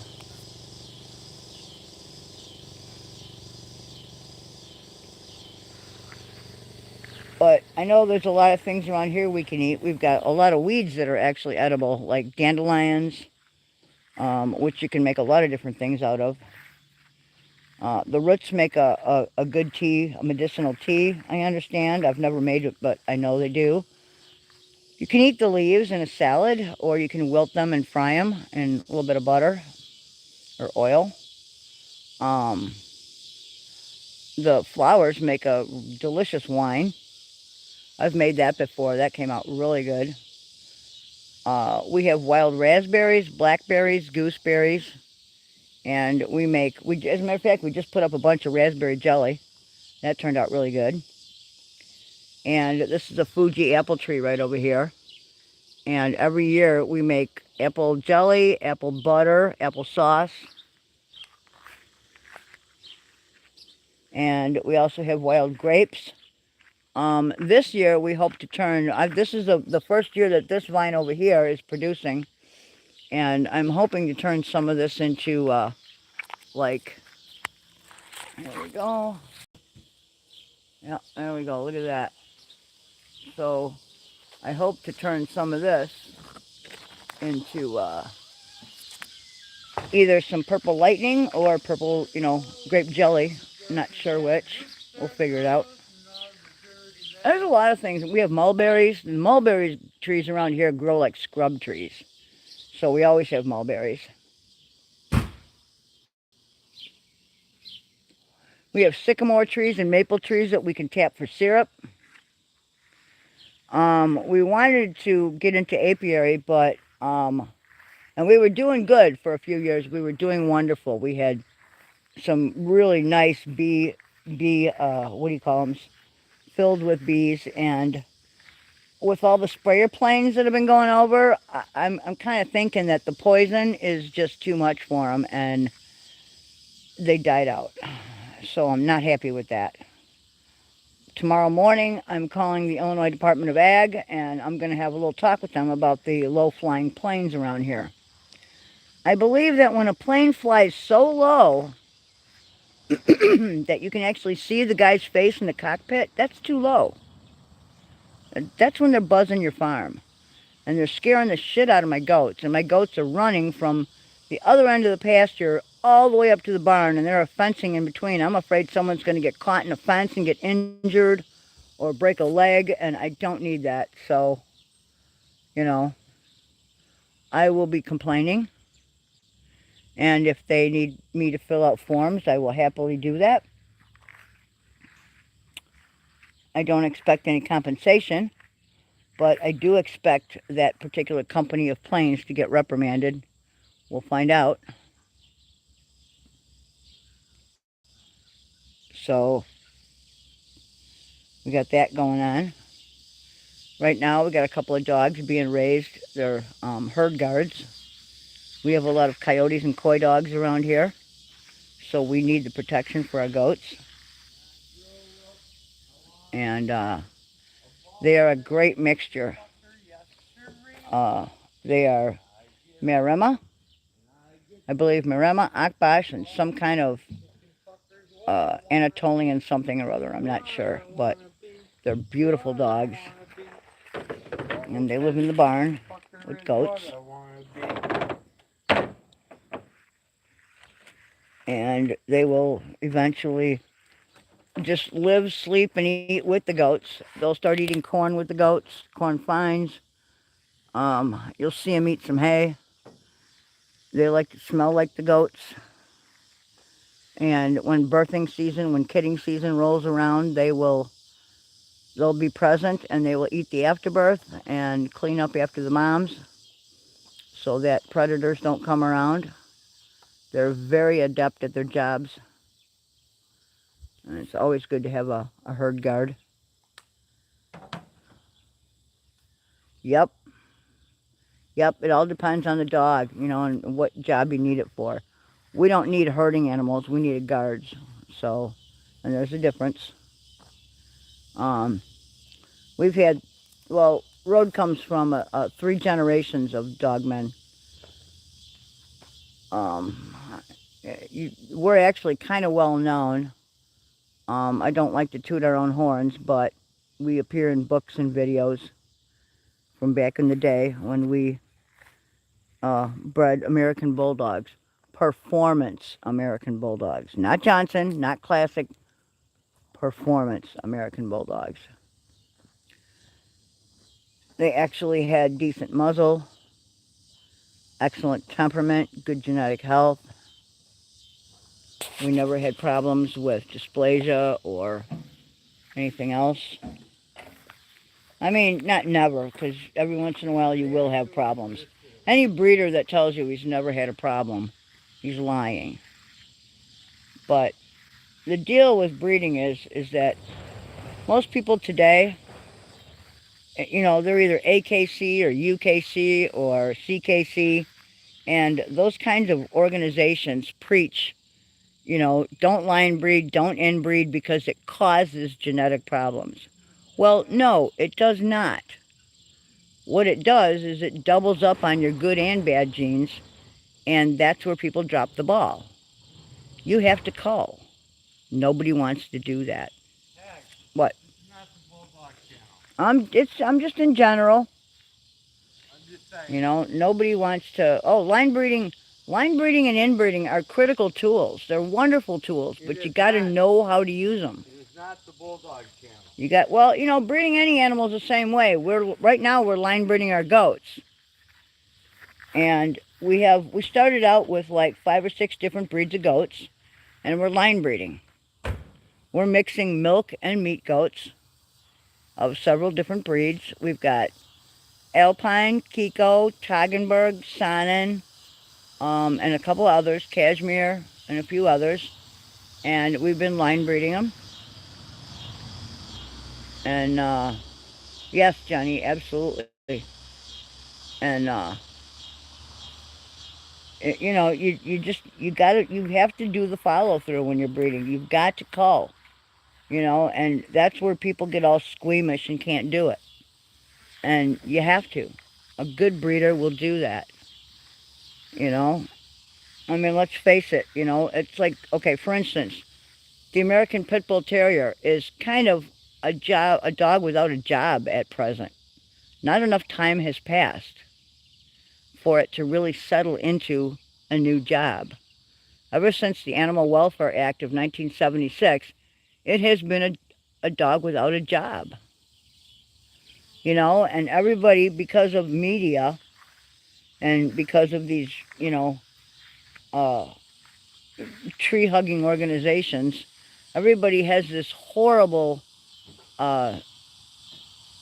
picture of what, you know, what matching entailed. And this goes back to like the 1500s or soon or earlier, where you're talking butcher's dogs and all that. And, you know, the dogs were basically bred to do a job. Every dog. That's the only reason we have the breeds we have today, is because somebody way back, you know, solidified that breed to do a job. There were dogs meant to pull carts, dogs meant to, help the butcher. Bulldog. Dude, every dog out there had a job. Yeah, except for the English Bulldog. Well, the English Bulldog was... It's a modern creation. It's a modern creation, and it can't even perpetuate its own species. Pretty much. It cannot... I mean, there are some breeders out there that have decent ones, but not many. Not many. There's not one... You find me one English female. Well, I have a dog. Muscles. But everybody lies. The registries lie, and they say, oh, well, the reason, the English Bulldog needs a C-section is because the heads are too big on the puppies, and that's not true at all. The truth of the matter is, the English Bulldog has inferior uterine muscles. They're genetically unable to give natural birth. And the males, so they AI them and they C-section them. And without man's intervention, we wouldn't have a whole lot of them going on. It's a piss poor representation of the original breed at this point. But this is true of anything. Plus, you have you've got all these movie companies that come out with these movies, and I'm not saying the movies aren't great. Like Homeward Bound was kind of cool, right? Everybody cried, it was a good movie. But everybody and his brother said, oh, look at that, bulldogs. So they went out, got American Bulldogs, didn't do their research. Everybody got a male and female, called themselves a breeder, and pretty soon you end up with this giant pyramiding, Found out that dogs didn't like cats, wanted to eat them. It just turned into a big mess. And then you have all these genetic problems, and nobody wants to address the problems. That's it. At some point in time, it was not unusual for a dog to live damn near 30 years. And now, you're lucky you get 8, 10, 13, 15 years out of a dog, most breeds. And that's sad. Look at Cocker Spaniels. That was a flushing dog at some point. That was a hunting dog. And they don't hunt anymore. Yeah, it was a real good pheasant dog. And... yeah, it was an excellent hunting dog. It was a real good pheasant dog. It was a great pheasant dog, and now it's nothing. It's just a nippy, bitey, horrible dog. I wouldn't own one. And if it's got black in it, if you have a black Cocker Spaniel, it ain't gonna work. And then again, you got all these people that wanted to breed, because white is the predominant color in performance American Bulldogs. Everybody wanted to breed the black American Bulldog, so they started mixing black dogs in there, like labs. Well, dark brindle is not black. No, but it comes from Catahoula leopard.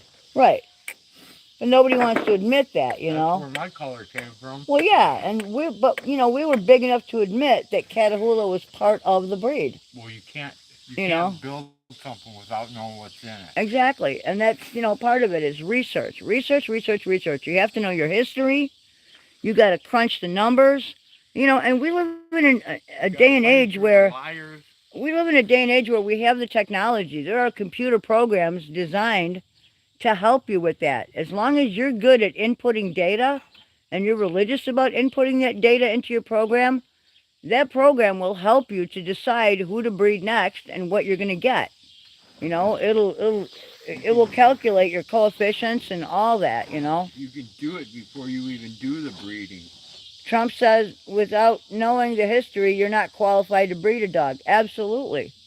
And not just your breed of choice, but you need to know all of the related breeds of choice. And like this guy right here, he knows breeds of choice or breeds that aren't even our breed of choice. But if if you can learn all that, the breed, I don't know. I mean,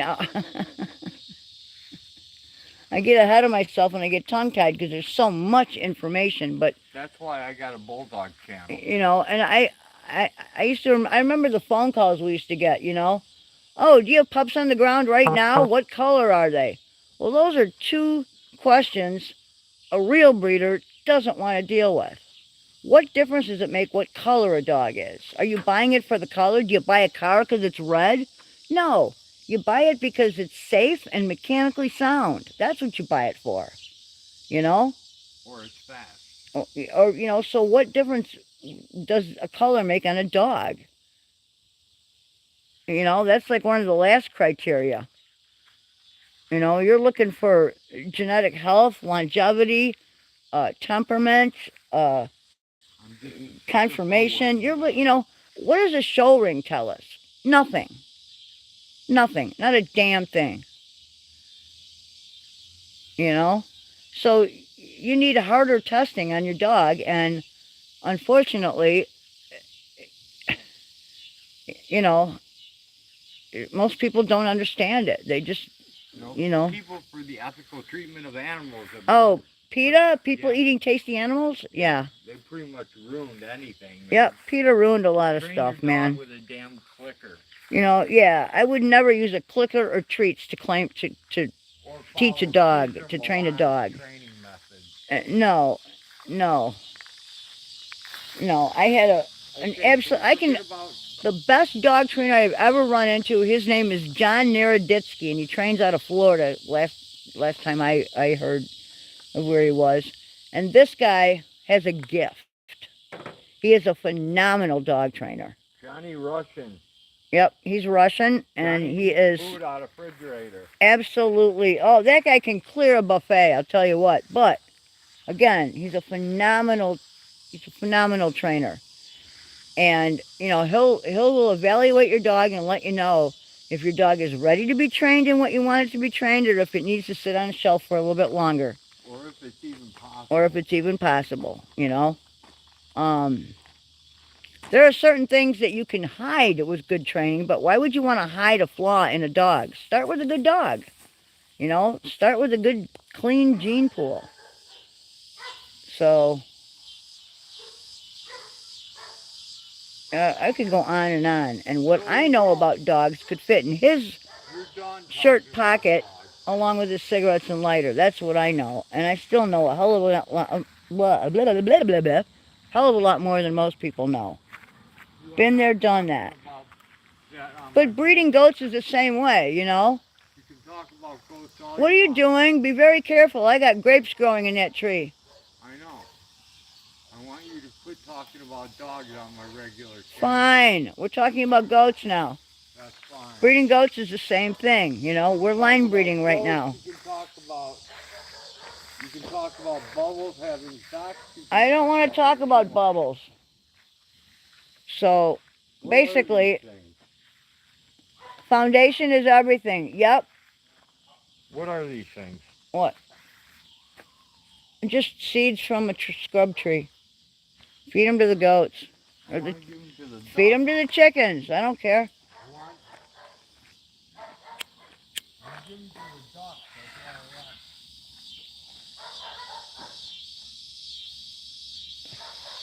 See, and that's another fallacy. When you look at ads in the paper, and it says parents on premises, you know what that means? Dick. That's what that means. Absolutely squat. You're not going to really see anything when you look at the parents. Nothing. What you want to look at are the grandparents, other siblings, other relatives. That's what you want to see. You know, you want to see the extended family. Let me put it to you this way, okay? Just because I am 5'3" and I have light skin, that doesn't mean that all four of my parents were short and white. As a matter of fact, they weren't. One of my parents was African American. You'd never know it by looking at me, but it's the truth. So, you know, and this is something that most people learn in high school. This is just basic genetics 101. It's part of biology class, you know. This is what you learn. Most people forget about it. They don't know anything about it.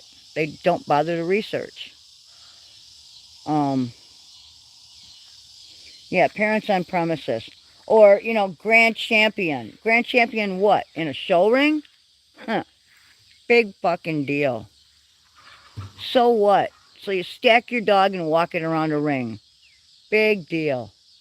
I don't give two shits about that. What I care, that grand champion better mean something else. It better mean that that dog has been hardcore tested, you know, and that it's worthy. That's what that better mean.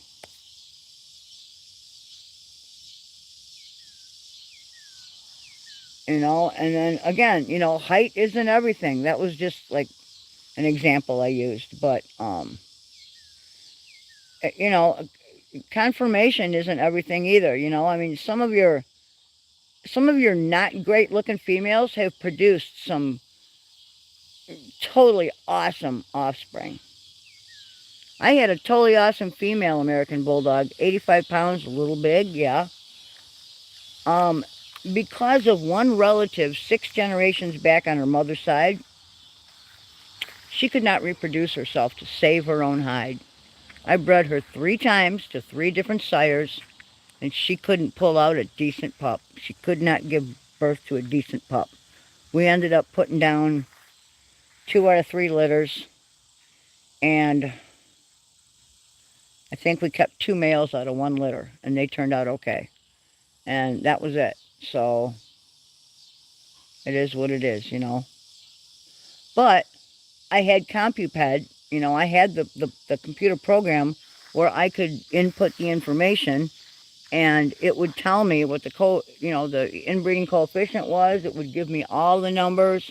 It would tell me what percentages of what was coming off of what ancestor. I mean, there's a lot of information that you can get.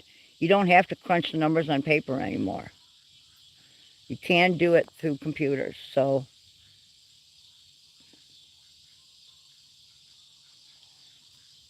but yeah, I have learned a lot. I got to tell you, I have had a very wide. I had an idyllic childhood. I'm very lucky. I was adopted. I come from an adopted family of 4. Our family always had extra foster kids, so we learned very early to be generous, to share. We learned that, you know, other kids don't have it so well, so sometimes you just got to sit back and let them have more, and it's okay. You don't have to be, you know, upset about that at all. What you should be is glad that you can share, glad that you can help, you know?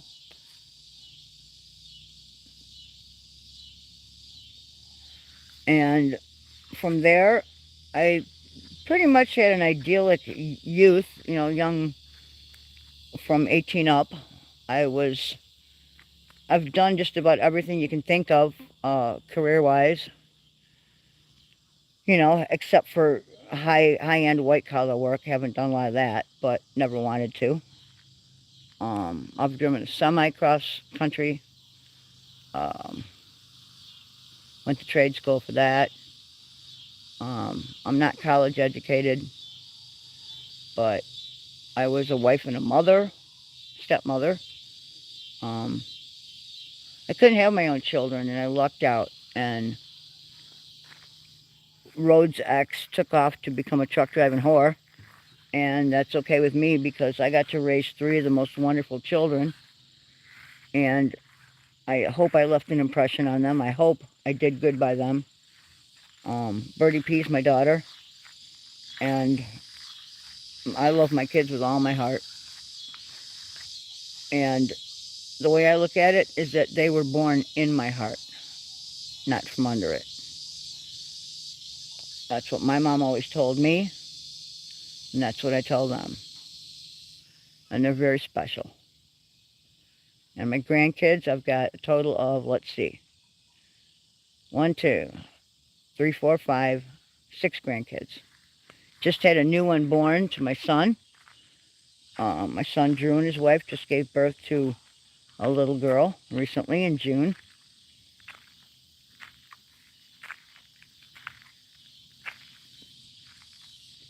I've done a lot of manual labor. I've milked cows. I've raised a lot of different livestock. I've farmed. I've driven a semi. I've waitressed. I've cleaned houses. I've I've cooked in a restaurant. I've pretty much held every position in a restaurant there is, except owner. What else have I done? Oh, I spent many, many years as a homemaker, for which there is no paycheck, and it's one of the hardest jobs. Actually, the hardest job is mothering, and especially if you're homeschooling. And I did not homeschool. We had decent public school, so I didn't have to. But um, I know a lot of people out there homeschool, and that is a tough one. That is hard. It is not an easy undertaking by any means, but it is. It is a. It's a lot of dedication. It's a lot of dedication, and guaranteed those kids learn more if you have a good, a good curriculum, and you stick with it, and you broaden those kids' horizons by taking them out to teach them about the world, and socialize them out in public, and take them to museums and libraries, and just all over the place. There's nothing a kid can't learn, and kids, they're like sponges, man. They soak everything up.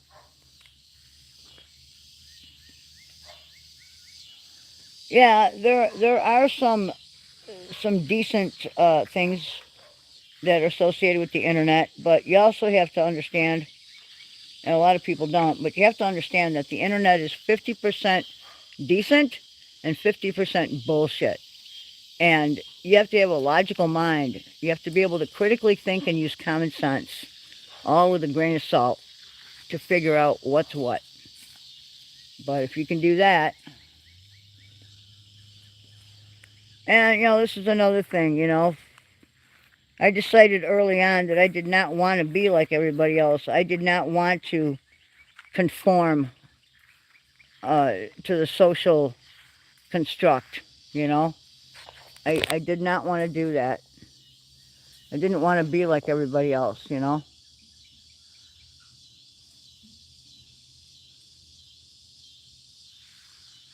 wanted to, I wanted to live my own life. And out here, I'm doing it. This is the lifestyle I love. I love being able to walk out my back door and take a piss in my yard if I want to. I like being zoned ag because we don't have noise restrictions. We don't have burning restrictions. Um, we can pretty much do what we want on our property. Um, we're still working on getting, I want to have a redundant amount of clean energy going on here. I'd like to put in some wind and solar, and we're working toward that. I would like to take some parts I've been saving from old washing machines and build me some root cellars for root vegetables like carrots and potatoes and whatnot. And that'll come with time. And, yep, common sense. Common sense seems to have taken a dive in a lot of, what I'm really shocked at? With everybody buried in their cell phones walking around, I'm surprised more people haven't been mugged, purse snatched, and, just everything else, you know? Haha, bouncer. Speaking of rapping, before our kids could even walk and talk, OG was impressing upon the fact that, wrap the weasel, spermicidal foam. Sex is great, but it ain't worth dying for. And by the time they were old enough to understand, it was like ingrained in them. So pretty much every grandchild we have has been planned.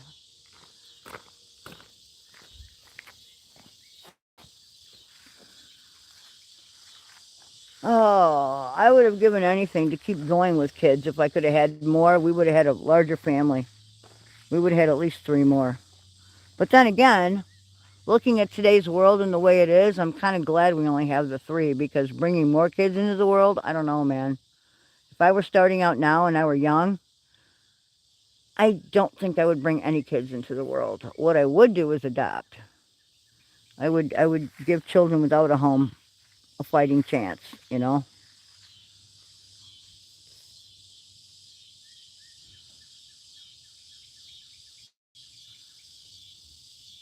Because I can't tell you how many kids are out there that have absolutely no shot at a decent life because nobody wants them. You know, everybody wants an infant. Nobody wants someone that's toddler or above. And yeah, sometimes it can be tricky, you know, but all they really want is security, love, somebody that cares about them, you know, that unconditional, you know, that you're going to be there no matter what. Someone to build them up, make sure they have decent self-esteem and self-worth, you know? And then, you know, again, we have a lot of great friends, and I don't give a shit whether you got money or not. Money is irrelevant. We like the barter system. We like to trade.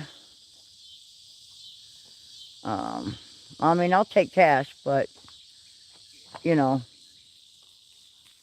a lot of times it's, you know, you find out what the other person needs and wants, you know, and maybe you have something they want and you can trade out, and that's the way to go, right?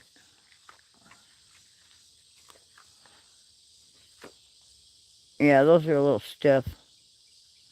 These are our clippers for the goat hooves. Every once in a while we have to help their little feet. They get little toenails and they get kind of long. There's one of the babies. Hi, baby kitty.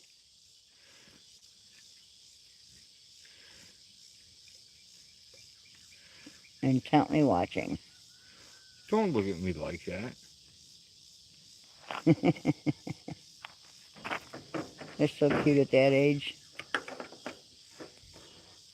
So anyway, for anyone who's new here, that's just, this is the life that we've chosen, and we're pretty happy here. We're pretty happy here. We set our own schedule. We can work around our health issues. You know, man's got a bad back and a few other issues, and I have lupus. So,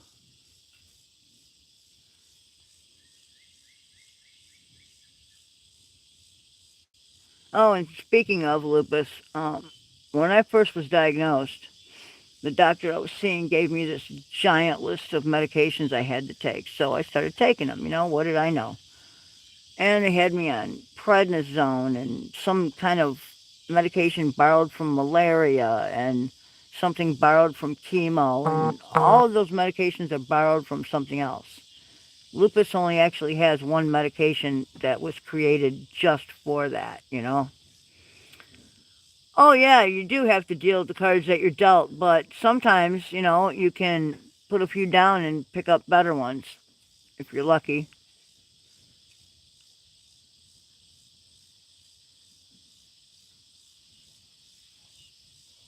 It is a good life. I'm very happy. I couldn't be happier.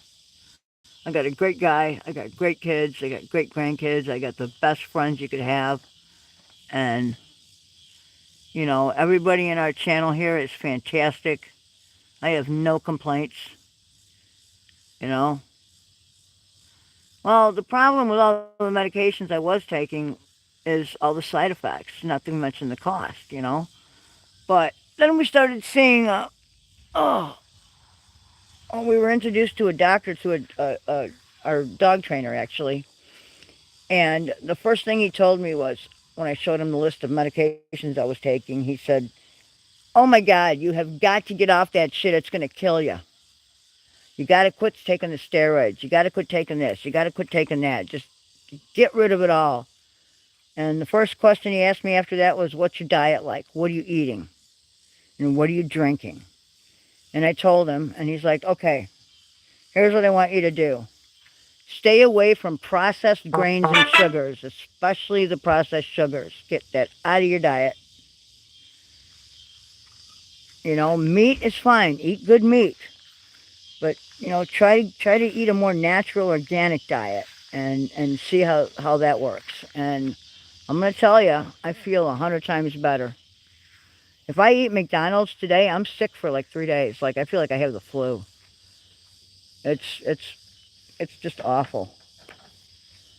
But what I do is I get a special treatment from a friend of mine, a holistic healer in Arizona, and she sends me a little bottle of, it's just a little bottle of essential oils.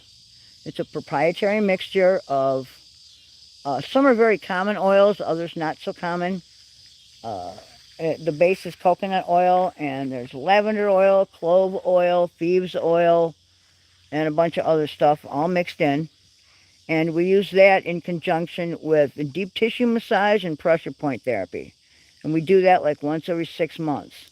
And that takes care of all of my external symptoms. They disappear. I no longer have light sensitivity.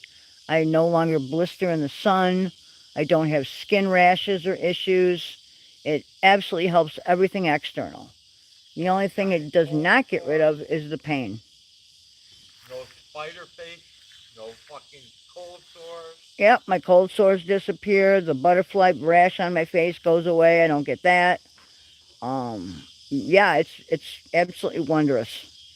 And the only thing that I do have is massive pain. And I take care of that. I have to take care of that through modern medicine. It's the only way I know how. But yeah, lupus feels like, well, to me anyway, I have systemic lupus, which is it's it's inherent. So I inherited it.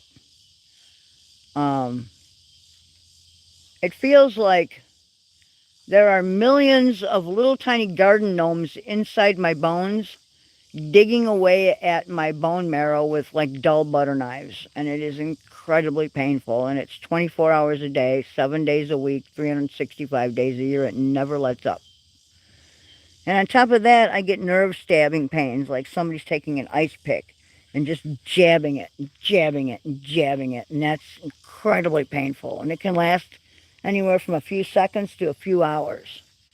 So that's pretty horrible.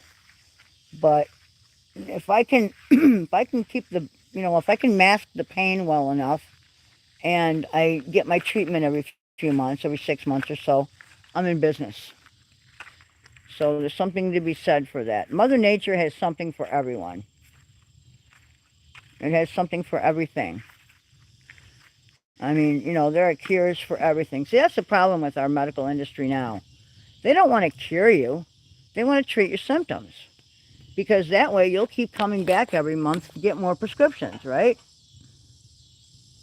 And our government has our pharmacies and our doctors so paranoid to give you anything for chronic pain that it's always a big fight. It's always it's it's terrible, you know. But what are you gonna do? I live with it, you know, and it just is what it is.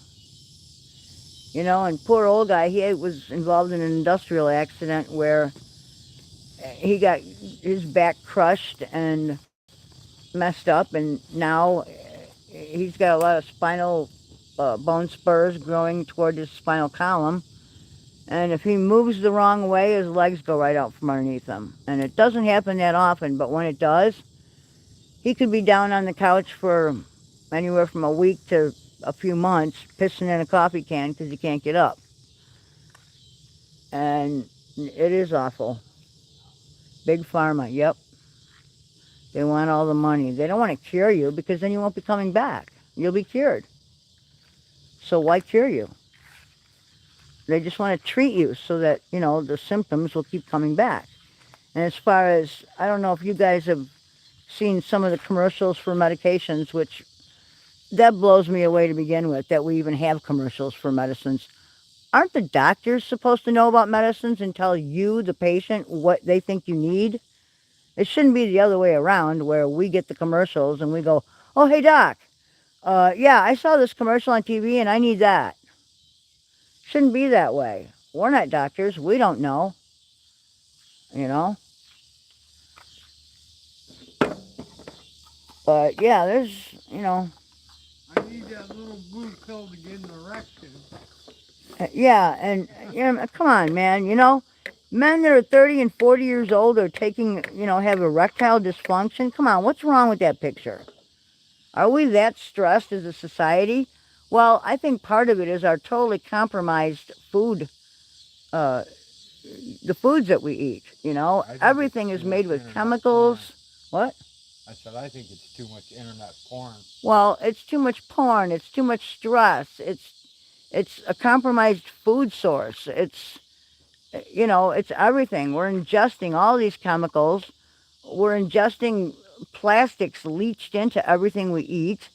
Or drink. Or drink. I mean, you name it, you know. And the two most horrible drugs on the planet are completely legal and sold at every corner store, nicotine and alcohol, while they still fight to keep things like cannabis illegal in some states, you know? Come on. Oh, I know. The amount of meds out there that don't do anything or are more harmful, you know, are just terrible. Like statins, for instance, you know. And when you think about it and you start using statins, they don't really lower your bad cholesterol that much. It's not even worth taking them. Want to know what the cure is? And of course, I'm not a medical expert, so I have to put that in there. But we have found that if you drink a cup of coffee every morning with a tablespoon of food-grade diatomaceous earth mixed in, that will help clear out your digestive tract. It will help your skin, your nails, your hair. It will also help lower your blood pressure. It will help lower your bad cholesterol numbers and raise your good one. And it has many, many other health benefits. And we used to get that just as a matter of course in our vegetable gardens, growing food. We don't get that anymore because everybody is so freaked out to bacteria and a little bit of dirt and all this, you know. It's been depleted from our soil. You know? So, yeah, our world is a mess, man. I hear that owl down there. That big owl. He's way down there somewhere in the weeds, in the woods. We have these giant owls around here, too. Oh, horrible side effects from statins. Chest pains, leg cramps, you name it. And no matter how hydrated you stay, you still get those cramps.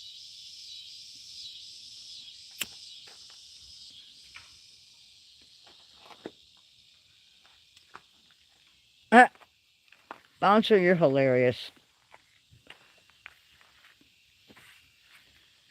So, man, I can't there go the my sister milkweed kitties. didn't get pollinated. You're what? My milkweed didn't get pollinated. What, right here? Yes, it did. Look at all those seed pods you got. Yeah, here. The one over there at the garage It's probably not done. It's probably not done being. It has a giant flower on it.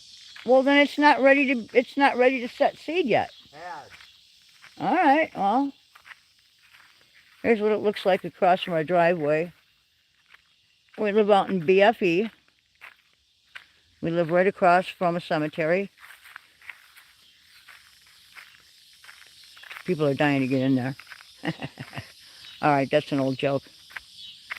And the road goes that way, past our driveway, and curves down. And right down on that curve there, every once in a while, we see wild turkeys going across. There's my fresh eggs sign. And here's my other sign on this side of the driveway, fresh eggs. And then we have other signs too. We have big signs. But this is what it looks like out here. It's nothing but farm fields, woods. I mean, it's really nice around here. Traffic jam is like 3 cars. Or in spring and fall, farm equipment. This is the back of our garage. I've allowed all this to grow in so that we have a really nice wind barrier and snow barrier on this side of the property. There's my, these are my pawpaw trees back in there. This is my lilac bush right in the corner.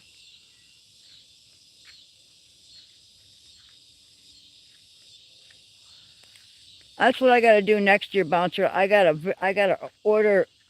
I have to order organic seeds very early, heirloom organic seeds. Yep, that's my pawpaw grove right there. These are all pawpaw trees. This whole grove. I've got a whispering ash, I think, that died. We have a beautiful smoke tree right here. And then this right here, this is a native rose. It just gets single white blossoms, but boy, does it smell nice. And it keeps people from, you know, diving in over there. There's my lilac. And then up against the house here, in all this mess of poison ivy and other weeds, there actually are some hybrid flowers. I've got some platycodon. I've got some perennial geraniums. There's vinca, perennial vinca as a ground cover.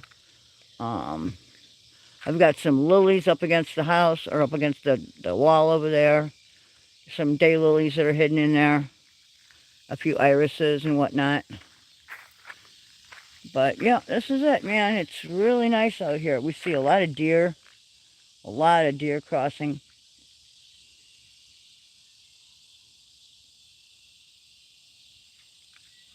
It is a great place. It's fantastic. We are smack dab in the middle of central Illinois, pretty much. We are between Champaign-Urbana and Bloomington-Normal, somewhere out in that vicinity. Oh, here. These are just some of my raspberry bushes. And they go back farther in there. But they're everywhere here. Here's another native rose right in the corner. I did a little clipping back this year, but I see I got to do a little more. Got a strange looking willow tree growing there. Don't know what that's doing. There we go, another egg sign. Believe it or not, there's a case baler hidden back in there somewhere. It's just a yard ornament at this point. It doesn't do much. I got some, this is another lilac tree. I know on somewhere in here there are some lilac seeds that I've got to pick. Back in here somewhere there's an elderberry bush too that we get elderberries from. We can make syrup, good cough syrup. And he's down by the chicken coop again. Here's an old round bale. This is one of the smaller ones. We actually use this for a counterweight on the back of the tractor because that stupid tractor has absolutely no weight to speak of. So, your typical farm, we have barrels laying around that we use for things, old pallets, you know, like I said, there's a method to my madness. You leave enough junk around and the tax assessor goes, well, they haven't improved anything. So, that takes care of that.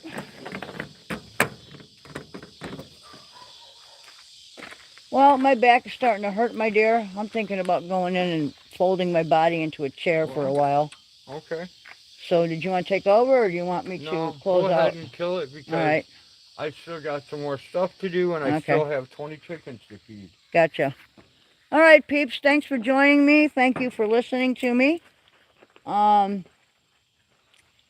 We appreciate each and every one of you for coming and listening to the most boring live stream available on YouTube today. And we hope you will join us for our next episode when we do more boring stuff like feed goats and feed chickens and collect eggs and watch the barn kitties and do crazy shit like that and talk about more boring things.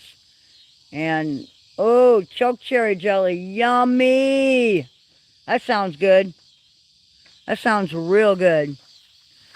That's another thing. There are a few more fruit trees that I'd like to get. I'd like to put in some pear trees. I love pears. Yeah, and I'd like to put in some... more Fuji apple. More apple trees. Different kinds of apple trees, too. I'd rather have some Fuji. Well, we'll get another Fuji apple tree, but I'd like to put in some other kinds of apples too, like I love yellow the apples sweetness of that apple and a butter. few other things. Anyway, thanks for joining us, and peace, spread it around. The world needs more of it. We love you guys. We appreciate y'all. Thanks for joining us, and we will see you next time. We are out of here.